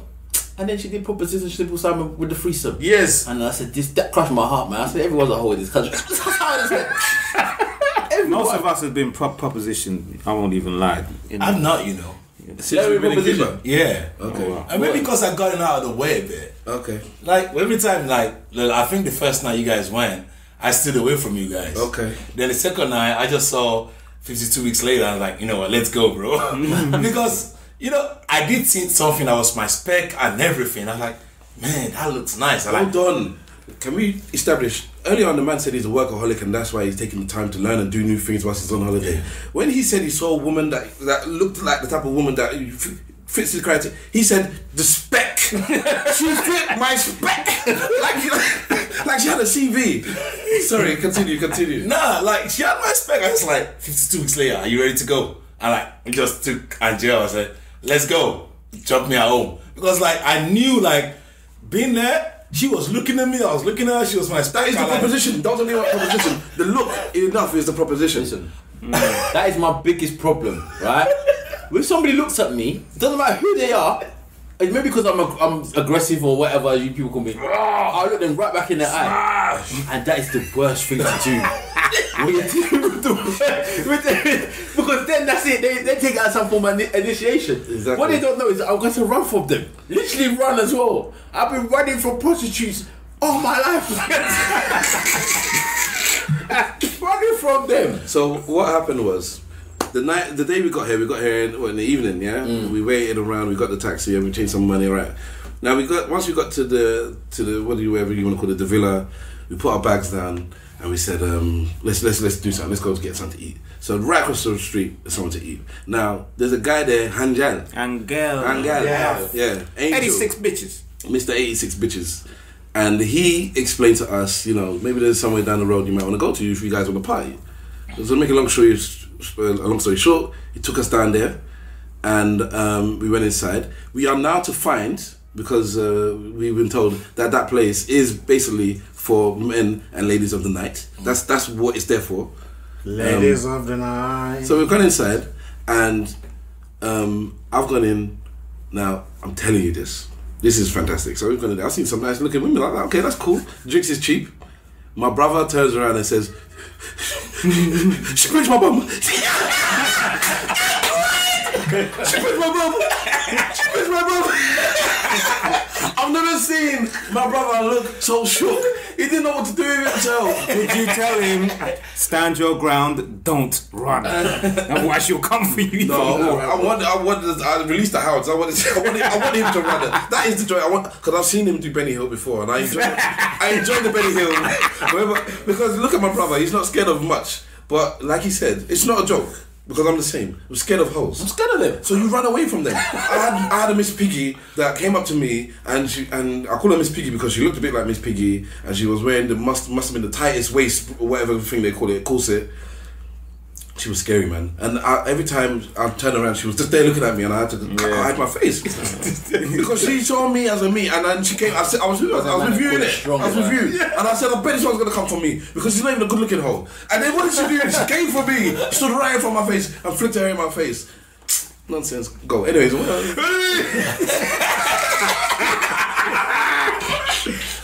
Oh God! But before I allow the rest of you guys to talk about your whole stories, if you have any, I just want to tell you that before the dog incident, Mr. Wolf and I ran into a couple of ladies of the night, and yes. In fact, you tell the story. Well, we had left a bar because we'd done a little bit of walking. We didn't go too far out of the radius of our apartment, our villa, but we done a lot of walking. We went into a bar, one that we kind of thought that the guys could come and drink and eat. There was no blacks in there except for two ladies, which was kind of unusual compared to the places that we've been to before. We went in there, had a chat with the bar lady, and then we bounced to go to look for Club Tuntum. Club Tuntum, aka Casa de la Música. Yeah, so as we're making our way down there, me and my flip-flops, dodgy ankle, whatever, we hear these ladies coming behind us, and they catch up to us, and we have a conversation. Where are you from? And but these ladies, one of them in particular, I won't lie, she was in the face. She was a beautiful woman. She was gorgeous. She was dark skin, long flowing hair. Not that makes a difference. But she was a stunner, and she had a lot of charisma and character, and she was a lady of the night. She's evil, man. You understand? Well, she's evil. Basically, she was trying to encourage us to follow her and her friend who couldn't speak a word of English, who basically seemed to have had enough of the night. I think she wanted to go home. The other girl was not on it. She weren't on nothing. But this lady of the night, as far as I'm concerned, the other one, she likes Miss Wolf. Because of what? Ladies of the night. She liked Mr. Wolf, and she was trying to push the other girl to me. Yeah. I will co-sign on that. I had to run. But she was saying, and she said it a few times, come follow us to party. You don't like to party? Sex. You don't like to party? You don't like chocolate? That's their thing. So if it's a black woman and you refuse their advances, that's the default answer. Yeah, they say you don't like chocolate. You don't like chocolate. And it's like, no, I don't like hoes. I say I'm married. I usually, because what I've been doing is showing them my ring, and they actually respect the ring. Once you show them the ring, it's like, okay, even though maybe you're in an area where you're looking for something, once you show me the ring for whatever reason, I'm gonna respect that. This one didn't respect that. Well, certain man has shown a picture of their woman, and it made no difference. Because I had that same thing. Because there was guys. You know what? You know when somebody offends you that shouldn't even offend you. So when we were talking to the lady, because after she obviously Carla, her name was Carla, by the way. Well, I don't know her name. After she pinched my bum, right? She then wanted to come and then try to chat to me. So then I was chatting to her. Yeah. No. What I did is I diverted her. She said something to me. And she goes, "Hello." I said, "Hello" back because obviously I'm a courteous person. And then I tried to run away from her. She found me. She followed you, innit? So then, what I then did is I diverted her to one of the other man them, to him to chat to her so she could stay away from me, thinking this one's better looking than me, you know, blah blah blah. She'll stay with him. But apparently she doesn't like milk chocolate. She likes dark chocolate. Yeah. Me being dark chocolate and grande ones, so big ones. So Grande chocolate. So basically, she said, "No, not you. I want grande chocolate." Him pointing at me basically, and I'm like, "Oh man." Big so chocolate. I'm trying to run away from her. Yeah, big chocolate. But then. So I wasn't paying attention to the conversation, and then I heard her say, "He doesn't like chocolate," and then I got offended, you know. I said, what do you mean I don't like chocolate? She goes, you don't like chocolate. You like milk chocolate. You like, and she's just putting out the light white girls or whatever. I said, I actually got offended from the prostitute, you know. So you know what I did? To defend myself, I went through my phone, I found a picture of my fiance, and I told her, look, this is my chocolate. This is my chocolate. She just said, so what? And then proposition me against it. Yeah. But I was offended by the fact that she told me I didn't like dark-skinned girls. It almost upset me, the fact that she said it. But I suppose it's a reality to the dark-skinned prostitutes all over the world. Yeah. That people are not necessarily got. What I tend to see, because in the countries that we do go to, and you see you know who the prostitutes with the certain men, it's always the white men that are with the darkest of ones they can find. I know. They're the ones that always want the dark-skinned prostitutes. Fetishes. You remember the devil in the blue dress? Oh yes. Yes. She was with the white girls, isn't it? Yeah, they will find the darkest ones they can find, and those are the ones that they will decide that they're gonna wife her for or whatever period of time that they're there for. Yes. So maybe she does see that black guys are not going to talk to the dark skinned guys. But I was offended. I said, look, I got a Beyonce. That's why I told people I'm here for my stag, and sometimes that makes it even worse. And sometimes it's because there was another girl that I saw in one of the other clubs, and she was trying to chat to me at some point, and I told her she said to me, "Are you married?" And I said, "Yes." And then as soon as I said that, she just left me alone, and I was like, "That's good." Respect the ring, baby. Yeah. One thing that hasn't changed though, I managed to racism in it. We managed to have a situation that was not unfamiliar from what used to happen in London back in are claiming racism. in the 2000s. I'm not sure. Would you? Why are you? I'm not not sure? entirely Because I just don't like jumping to that conclusion. There were I didn't want to jump to the conclusion, Allowed. but I saw 6 people go in whilst we were there, and man ushering us away, and the way he was ushering us away, I saw 6 people go in, and the only thing that they had in common was that they were all men and they were all not dark skinned. That's the only thing that they had in common. But there were 6 and not 14. Your point is what? They said that they're at capacity. They said they're full. Yeah, but you know, we Doormen know that excuse. We rolled up in 2 cars, 3 cars, and we all practically jumped out at the same time like a bunch of gangsters. Like the 18. I think they were scared of us, man. Standard, and it may have been because Was that security guy talking to you like he was scared of you? No, Get off the grass. Move away from it. Go. Come on. Get in taxis and go. We're full. Like, come on, bro. They were very disrespectful. But you know what, to be honest, I didn't actually hear. I didn't like the way I was. Maybe that's part of it, because they were very disrespectful. To the point where I think you told me to get off the grass. I didn't actually hear them to say the point where I anything. said to him, calm down. I'm out here, bastard. I wasn't there, so I wasn't aware of that. But like, for me, that lady that I spoke about. Which one? There's been so many. The one at Cuba. Okay. Like, you know, this lady, she wasn't just beautiful. It's the way she dressed as well. Like, she didn't dress like every other of the O's in there. She wore a jeans. Which one are we referring to? The one that ticks your The one that met all the specs. Your Like, specs. she wore a jeans, she wore a top, and she wore a jacket. She was dressed properly. A classic. Like, she wasn't wearing all those small dresses. She wasn't she was a revealing harlot. She was.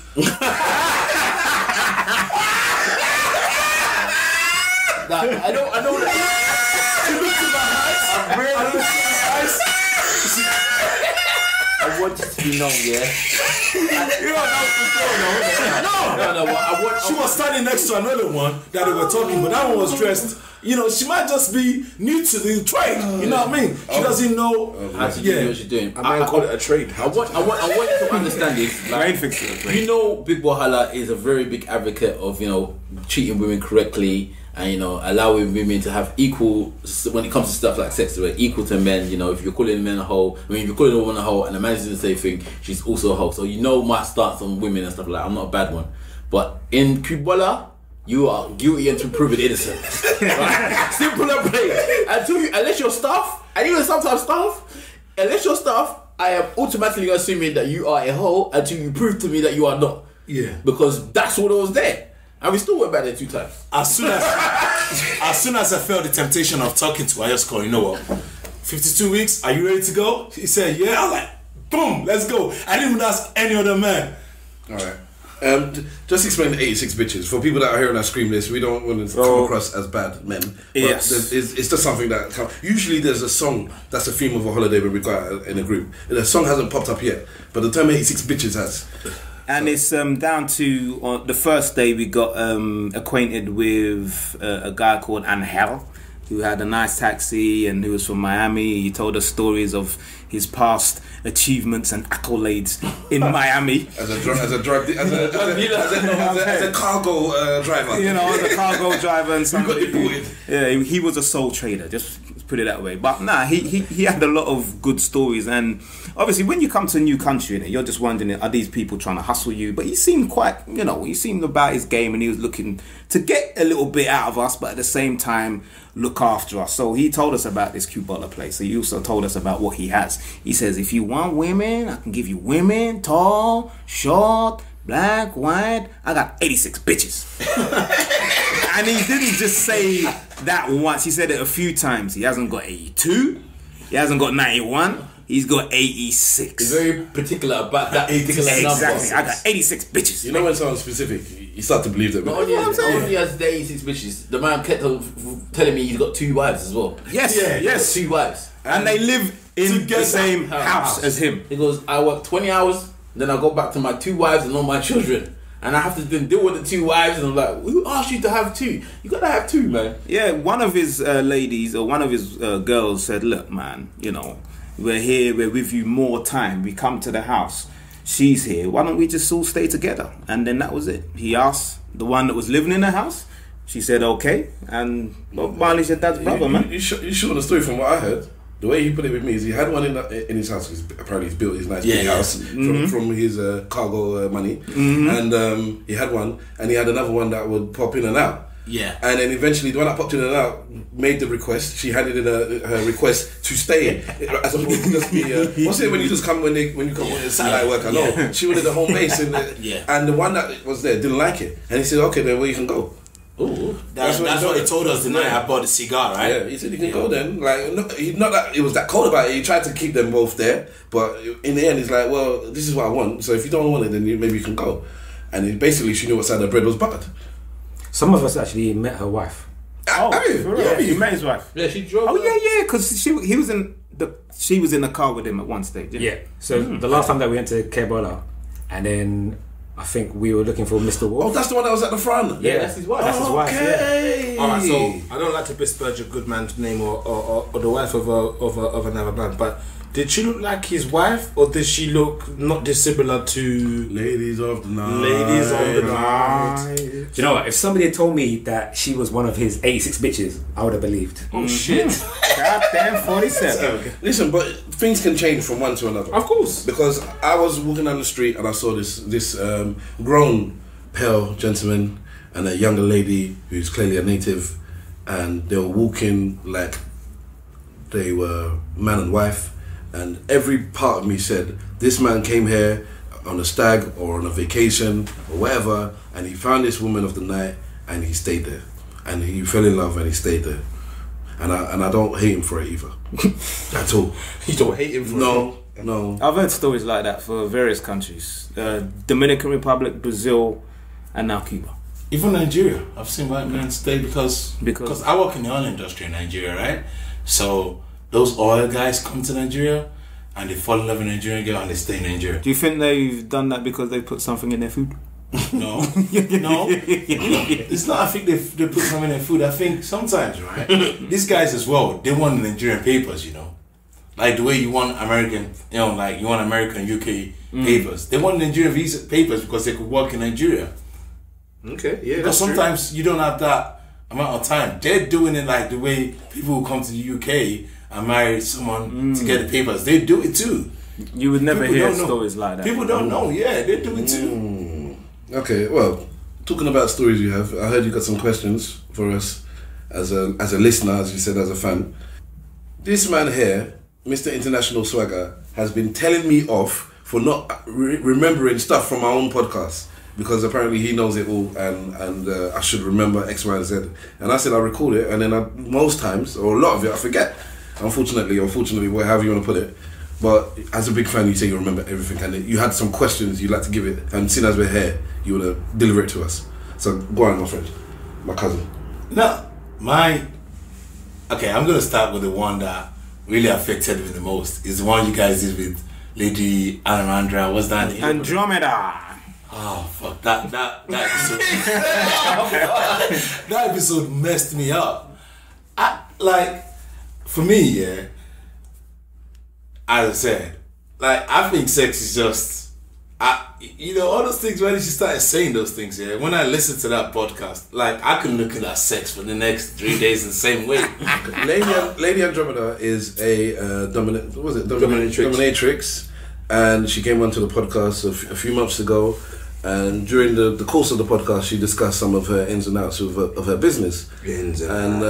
So yeah, obviously it seems to have traumatized Swagger. Like a year ago. Yeah, almost a year maybe. Was it? Yeah. We need to get her back on. Big up Lady Andromeda, man. Yeah. Man. That traumatized me. Yeah, Wait. she's Was she the woman that said that she stuck her like forearm? Yes. Up? Yes. Yes. She is the one that said that if a man relaxes properly and you know your stuff, you can, and she has put her hand, one finger, two fingers, the fist, and then her whole arm up to beyond the elbow, inside a man's anus. And what I stabbed at the time, and I want to reiterate, her arm is a healthy arm. It's not a skinny arm, That arm is thick.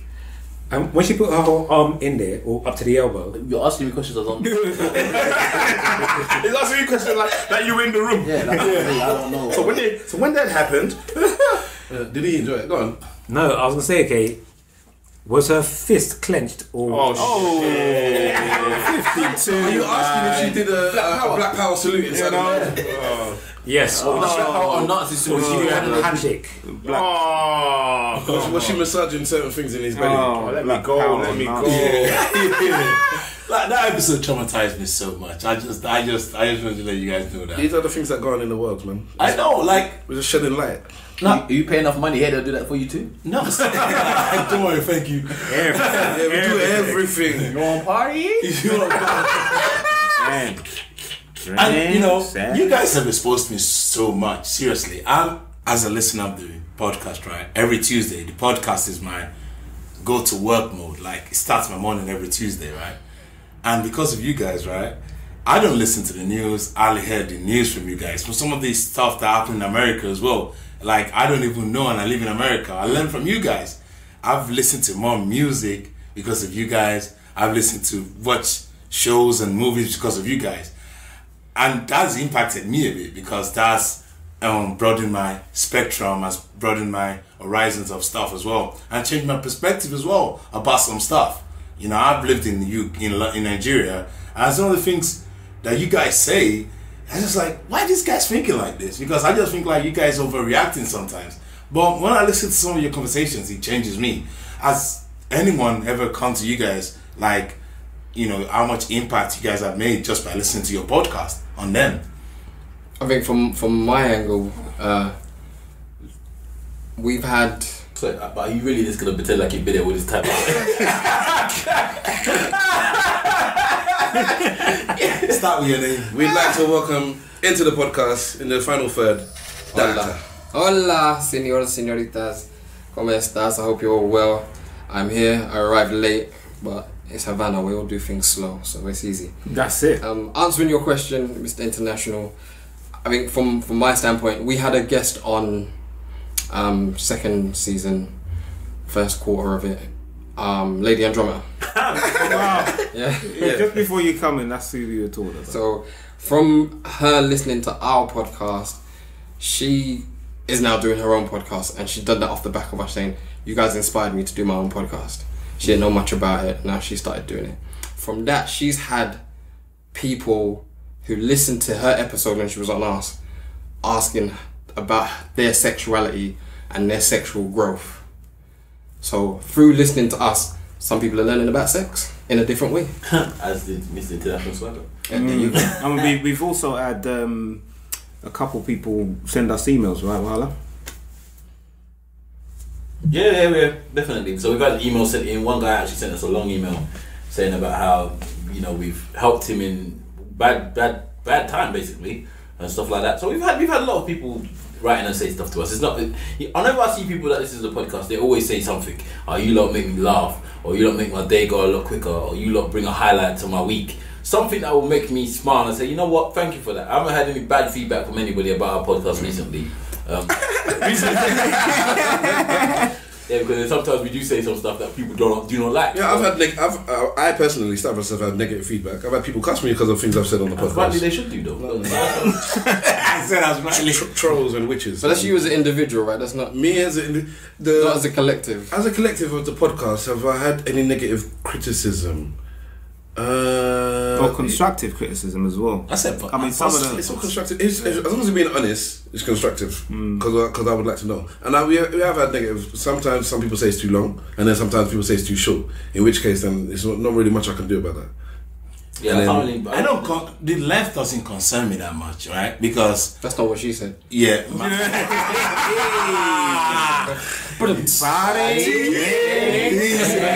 86 bitches. So the left doesn't concern me too much because for me it's my morning. I'm out of the house 5 o'clock. I plugged in my car. I'm listening to podcasts on Tuesday. Like from 5 to anytime I can listen to the podcast because my office people don't come until like 8, 9. So I'm in the office. I'm listening already. So the left doesn't concern me actually. What I've told Wahala sometimes is the fact that, the things, maybe at that time I was listening to other UK podcasts, which sometimes I can't listen to any of them anymore because I don't agree with some of the things they say or I don't like the way they flow. But it's just like the same topic you guys are repeating, and I just felt like you guys, why I like you guys is because you talk about your private lives, you talk about a lot of stuff, and you just flow. And that's the best podcast I've liked. My best one is being the one Sipo Simon talked about his child. I've listened to that one 3 times because that episode just makes me so. I'm always, when I listen to that episode, I'm always laughing like crazy. Like there was one night I was working all night and I was talking to some people in China. Actually, I was in the US. And when I finished smoking, I couldn't sleep, so I started listening to the podcast. I was laughing. My wife had to run from downstairs. What's the matter?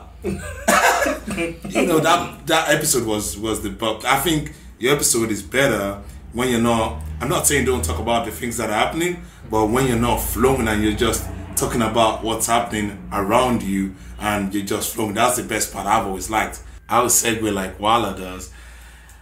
Like I know you guys put your private lives out there a lot when you talk about this podcast. You're talking about your wives, your kids, your family and all that. When your family listen back to this, do they say, why did you say that? Who said they listen? If they listen, like, does your woman listen? No, not really. She doesn't listen. My woman doesn't listen anymore. No, but she started again recently. I think something happened. So she's keeping tabs on me because she realized, I'll know more about this because she doesn't listen to me at home. Yeah, but she's so it's not that I don't tell her everything that happened on the podcast to her face, but she don't listen to me. So there's certain times there's something I think that happened about 6 weeks ago, and I said on the I told her I said it on the podcast, but she heard it on the podcast more so than she heard me, and she's like, maybe I should actually start listening to this again and listen to my husband.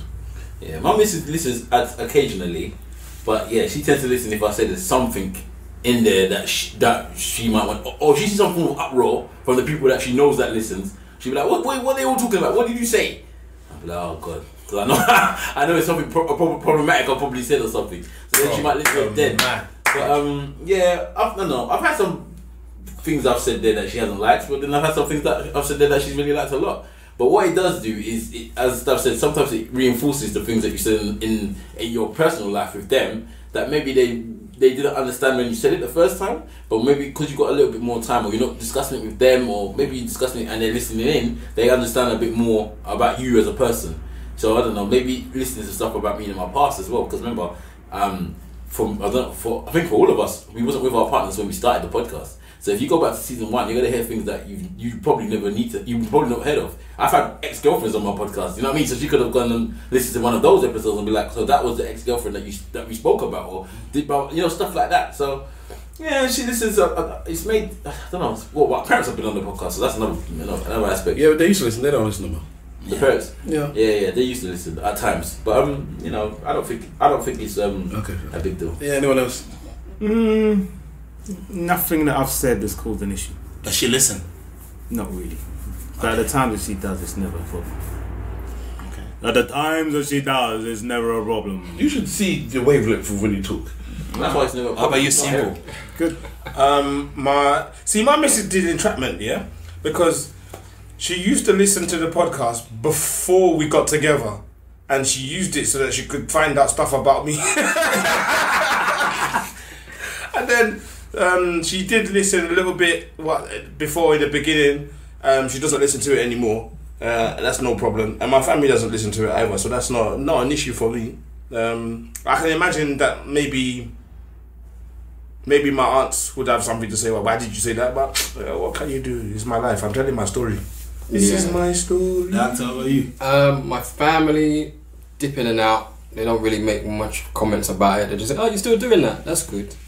Done. My missus, she did in the beginning. She doesn't anymore. Because it's like it's a waste of my data. So I'm like, right, fine. Why do you think your other halves don't listen to it? Don't know. I just think the closest people to you are the ones that don't listen. Exactly. My woman generally doesn't listen to me, so this is not a surprise. This is an extension of life, really. Does that bother you guys? What, that they don't listen to? Yeah. No. Not really. Not really. Not really. But so what's not It really? would bother me, you know. Why? Because like, he like is supporting me. Like for me, if I'm doing something and the person that I'm closest to is not listening to it, and I expect other people to listen to it, that means it's like, I don't know, it will bother me somehow. I just feel like she's not supporting me. It's like doing a film, Yeah. and your partner doesn't watch Watch the it. film or Yeah. writing a book, Yeah. and they don't go out Read their way it. to actually read it. I think that if they feel, I think in some ways it's a compliment. How's it a compliment? All right. Well, let me just stick with this. I think if they feel you're up and coming and you need assistance, you need help, you need the what do you mean? Whatever. You need something. Yeah, the support. Then I'm there for you. But I think it gets to the point, and I think it has to with us. I would like to say we're established podcasters now, and we run it every week, every single week. We're in another country and we're still producing. They don't see us as, you guys are professionals now. This is almost like it's your job. You don't expect me to come to your job and help you with your printouts of this or with, Come on, move my mouse, Jared. What do you or with that. It's like, this is what you guys do. You don't need me. You don't need me there anymore. I think any person that artistic kind of person, I think once they've reached a certain level, the people that's really, really close to them, and again, don't necessarily feel they need. You don't need my support anymore. You're solidified. I think I'll be a bit annoyed if we did a live show and my missus said she's not coming. That's why I'll be a bit annoyed. Like, what are you not coming to? What do you mean you're not coming to the live show? If that's because that will probably be one of the places where I think that will require maybe, moral support. Just to have some people that you can look in the crowd and say to them, "Oh, my missus is here." But for me, I'm gonna be honest. I don't listen to the podcast. Doesn't mean she can't find something to be upset with me about. So I'm alright.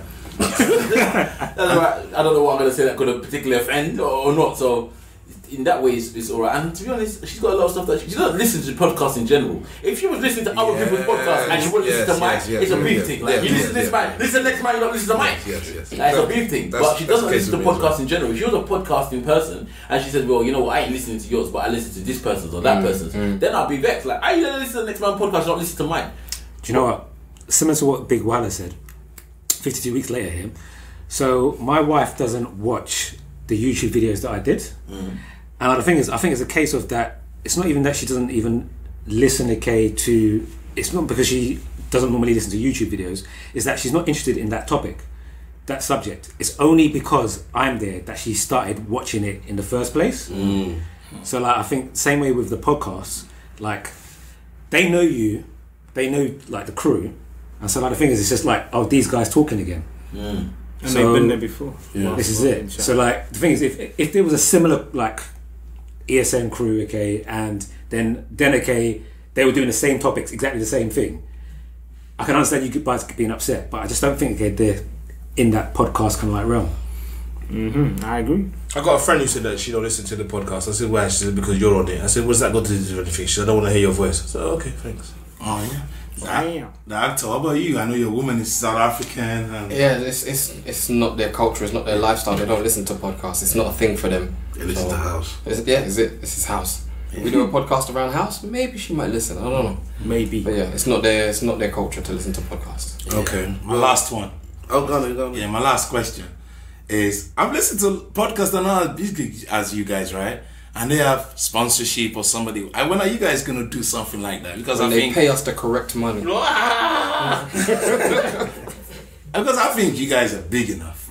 As I'm saying, like I'm always looking at it like this guy should be making money off this without putting this much effort in making something as good as this. You guys, I'm not showing that. I think we can talk about some of the things that we're doing. We're going to be on BBC Radio London again. We was on there at some stage about a year. I think it's about a year ago in February. Yeah, I saw that. This time last year.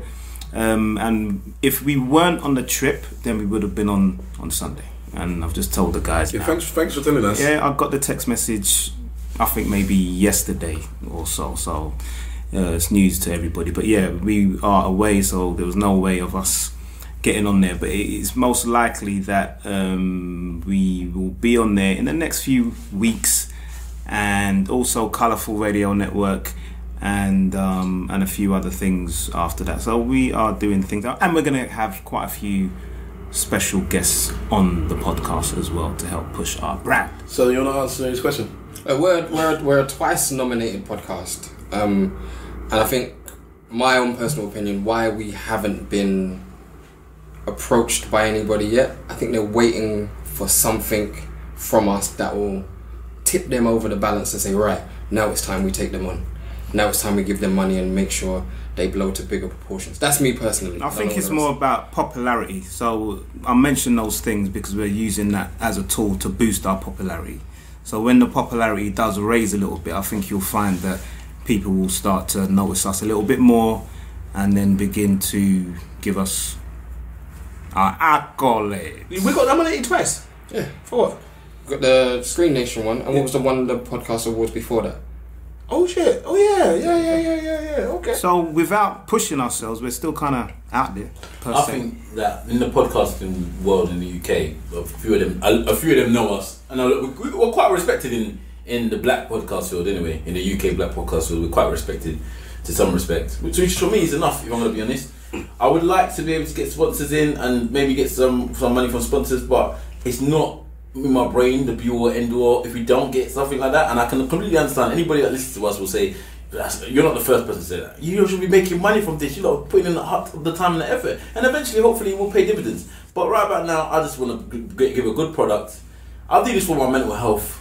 It's the truth, you know. I did this to have a chat, man. I want to have a chat with my boys. It allows me to see my boys every week without fail, have a chat, discuss some things that's going on. You know, things that are personal to us and things that are not, and I like it. I don't like it when we do it late, but I do like it. So for Wahala, we're emotional hostages. Basically. Yes. How can you be an emotional hostage with someone that doesn't have any emotions? It's just Frango. 52 weeks. We're on and done. Do you want to explain what your 52 weeks later is thing? And if there's anything that you would, if you want to give us any glory as well. I'm only joking. No, tell us about yourself, and then we can see what the actor has done since he's been there, since we ain't seen him that much, and then wrap up. Alright, yeah, so 52 weeks later, it's my project to write a book in 52 weeks. Well, initially it was to write a book in 52 weeks. It's going to take a lot longer than 52 weeks.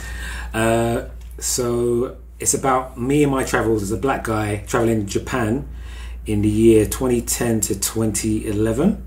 There's going to be a little mention, shout out to the ESN crew because they were actually part of my adventure. Gaza. And so I did I've got a YouTube channel which I recorded for 52 weeks, the process of writing a book. I've taken a little hiatus. It's going to be... That is our Ghanaian say hiatus, yes. Hiatus. And records. Pre-exit. No, that's librarian. Anyway, so I should be starting the whole process, the whole process of writing a book in July 31st. And so yeah, check out my YouTube channel, which is 52 weeks later. One question. So, You know, you said it's taking longer. If you do the accumulated time that you've actually been working on it, will it still be 52 weeks, or will it just will it be over? So you know, like you can say, I started on this day and then I finished on that day, but the actual days that I did put work in, was that 52 weeks? Have you gone over that number already as well? The thing is, you can't really quantify it because, like, some days you only do like maybe say 5 minutes of like the writing work. Yeah. And then other days, like, you could be doing like a whole 9 hours straight. Yeah. But the plan is, so I did it for 52 weeks. Then I'm taking a hiatus for 52 weeks. Yeah. And then, the plan is to complete it in the next 52 weeks. So all in all, that would be 3 years, 2 years writing, 1 year kind of like gap for like to do family stuff and such. It's interesting because I want to read it, because you sparked my thing to want to write as well. This is Stavros, because when 52 weeks started this thing, and I'm thinking, boy, man's gonna, I'll be real with you, I thought I should have written a book 20 years ago, and you're gonna come in and just leapfrog me, and you're Ghanaian, and I can't let that really happen. So I wanted to write, but then the lazy side of me said, no, sit down, have some cornflakes, don't worry about him, it's okay. So I'm interested in seeing what you're doing, and I wish you the best, bro. I honestly do. And once you start, hopefully you spark everyone else to do something as well. So as much as I know you're a fan of what we're doing, I'm a fan of the fact that you're going out there and doing something creative. And because not a lot of people, like I take myself for instance, I talk about it and I don't do it. So I appreciate when somebody talks about it and does it, and you're doing it. So congratulations, well done. Thank you.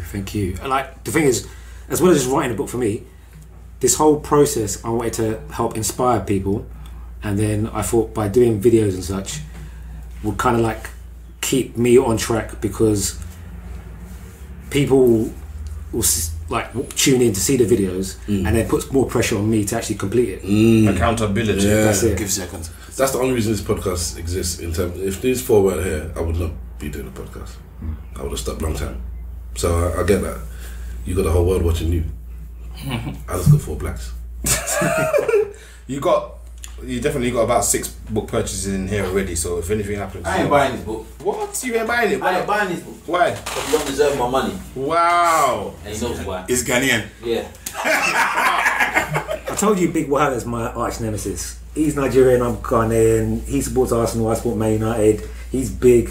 I'm normal size. Covering your mouth. I'm normal size for my country.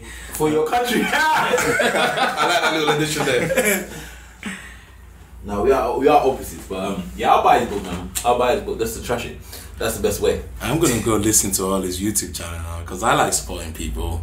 And for me, because I'm not a creative actually, I'm that guy that likes to think and get things done. So I've always wanted to know how you guys do this podcast, and seeing this today, like, this is something I can do. But for me to do it, it's different, because I have a lot of things that takes my time. I like to read, I like to do stuff, and But that's what you talk about, the stuff that you like to do. yeah. God, this guy. Will you face the microphone? Sorry, man. It's hot in this place, man. Yes, it's hot for everybody. Dress down some more. I actually feel like Master's coming for us. I'm not even gonna lie, man. There's a lot of it. So where we're hot, he's doubly hot. Yeah. No, so I think that the things that you are taking your interest in, those are the things you can speak about on a podcast. That's what people don't forget. Like, they don't remember that podcast is all about you, really, and the things that you're interested in. If you're interested in books, you can talk about books. You say you're interested in your work a lot, you can talk about your work and inspire other people to maybe follow your path in what you do. Stuff like that. You have to obviously be able to film or record, I should say, and get it out of the way. But once you start rolling the actual microphone, you're just talking. Yeah, get this Yeti mic. No one thing. Yeah, and I get that, because I just did so we're doing podcast at work now, right? Because they're trying to go with, they're trying to go. They're trying to go away from Podcast doing at work. Like, they're trying to go away from doing PowerPoint in my office, right? Actually, Yeah. So if you know something, you can do it's like a video podcast. You do the PowerPoint and you talk to it, I get it, and I get it. you put it out, because we have a Facebook page. Our work has a Facebook page which is called workplace.facebook. So it would go my office stuff.facebook.com. but it's only people that work in my office that can see it. Yeah. So you put a video on it, but you can only put things that are work related. So, okay, I understand. So, teaching things. So, you want to learn how to stick your whole hand up somebody's anus. Let me show you how. No. No, you won't be like that. So, I did one actually recently I did one on the art of networking, because I can network with anyone. And the art of network, people think is being an extrovert, talking to people and all that. No, it's not. It's more than that. Networking is more than that. You can be an introvert and can be a better networker than an extrovert. And people don't understand that. So I just did a little video on that, and it's been getting great reviews. Why don't you start off with that, bro? I don't know if I want to put it out there, so maybe that's the fear I have actually. But I'm really glad that I could witness this. Simple Simon needs to see that video when you being a networker. Oh my god. He needs it so bad. Shots fired. The way I'm scared of the host, he's scared of normal human beings in a networking situation. What's your name? You don't have to see. Think about networking is you don't have to. It doesn't have to be face to face. People network via emails. People network via phones. People network. I have somebody that is we don't really talk. We don't really do, but we go exercise together. That's the only time we network. But like when we're doing that exercise, we're talking about stuff that's interested in him, and it has to be a mutual relationship. People don't understand that. So, I did that, but I think I might just go ahead and start put something out there. Yeah, why not? Do it. And Mr. International, you said about you don't have enough time. Like with the 52-week later process, you kind of like analyze your whole day. And then you actually realise you do have more time, than you actually think you do. Yeah. And it doesn't have to be an ongoing thing forever. It could just be a 3-parter, 5-parter, something like that. It's no biggie. Alright. The actor, we've barely seen you. We're going to finish off with you. How you been? What you been up to? And then let's get the hell out of here. I've got a couple of hours to upload this thing. Since arriving in Havana, helped stop a potential fight. Saw a couple hoes, went to the beach, assisted in a can I say this? Assisted in a marital situation and slept. I forgot about the fight thing, You helped to do what with the fight? Break it up. To break it up. We'll talk about to it diffuse it on another podcast. Okay. You get the full story when we return back to the UK. Assisted in a marital situation. Yes, I'll tell you off air. Okay. Any physicals? No physicals. Alright. Alright. Let's do our church notes and our goodbyes very fast. And let's start off with the one they call Mr. Wolf. AKA Mr. Wolf on Insta, AKA _Mr. Wolf on Twitter. Nice to be back after 5 weeks. Simple Simon. At Simple Simon FB on Twitter. I don't have Instagrams. Book recommendation is Natives by Akala. I haven't actually finished the book yet. I've got like one chapter left, but so far so good. So definitely go out there and get that. Big Wahala. Big Wahala on Insta, Big Wahala on Twitter. Okay, nobody picked that up. Okay, but I don't actually care. The actor. DATACTOR on Instagram and on Twitter. Recommendation: come to Havana, man. It's a beautiful country. The people are lovely. Veldado Beach is one of the most beautiful beaches I've ever seen and been in. I swam in the water and it was fantastic, and I didn't drown. Lovely. Don't listen to what the others. You've seen a lot of beaches, haven't you? I've seen a lot of beaches in my time. This is one of the best beaches. One of the best beaches. Right. Okay. Say no more and listen to the podcast when it's up. But that's what it should be called. I am Stavros Bus. You can catch me at Stavros Bus everywhere. I'll just say my Stavros says this week is Havana. It is nice here. And the people are nice. Well, let me not say the food is nice. We won't lie to you. That was it that pulled beef thing? Pulled beef. We had the pulled beef last night.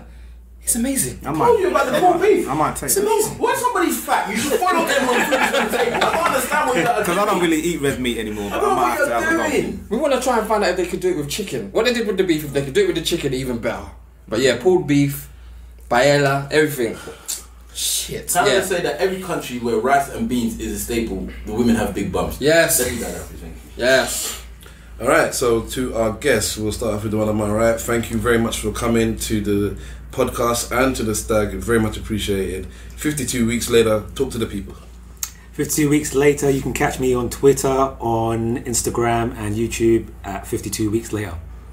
Everybody has a story to share, and I'm sharing mine with you. Yes. And he's gone in, so you probably don't care about the story, but help him out. Free Ghana. Please help a poor child in need. And thank you again also for coming to the Stag. Our cousin, that's Stavros and Wahala's cousin, the big man, Mr. International Swagger. Mr. International Swagger here. Follow me on Twitter, AY, which is AWHY_M.I.S, both on Twitter and Instagram. I'm reading the book Becoming right now by Michelle Obama. It's a good book. I'm on the 4th chapter. I think it's a great book. I recommend you read it. And I recommend you listening to the podcast. Bring someone else to listen to the podcast. I love it already. Yeah, tell a friend to tell a friend. Plug.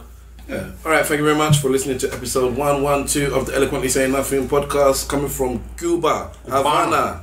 Yeah, Havana. Yeah, it's been a blessing that we're all here.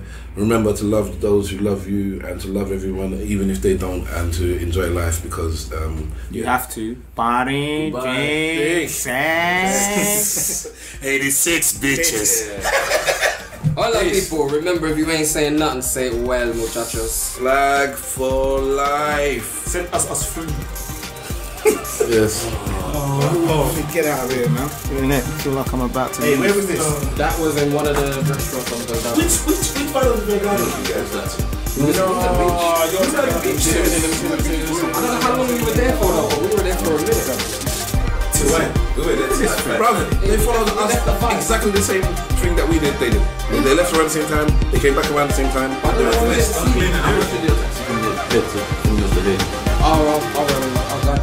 How much did you pay for it? I'll landlord.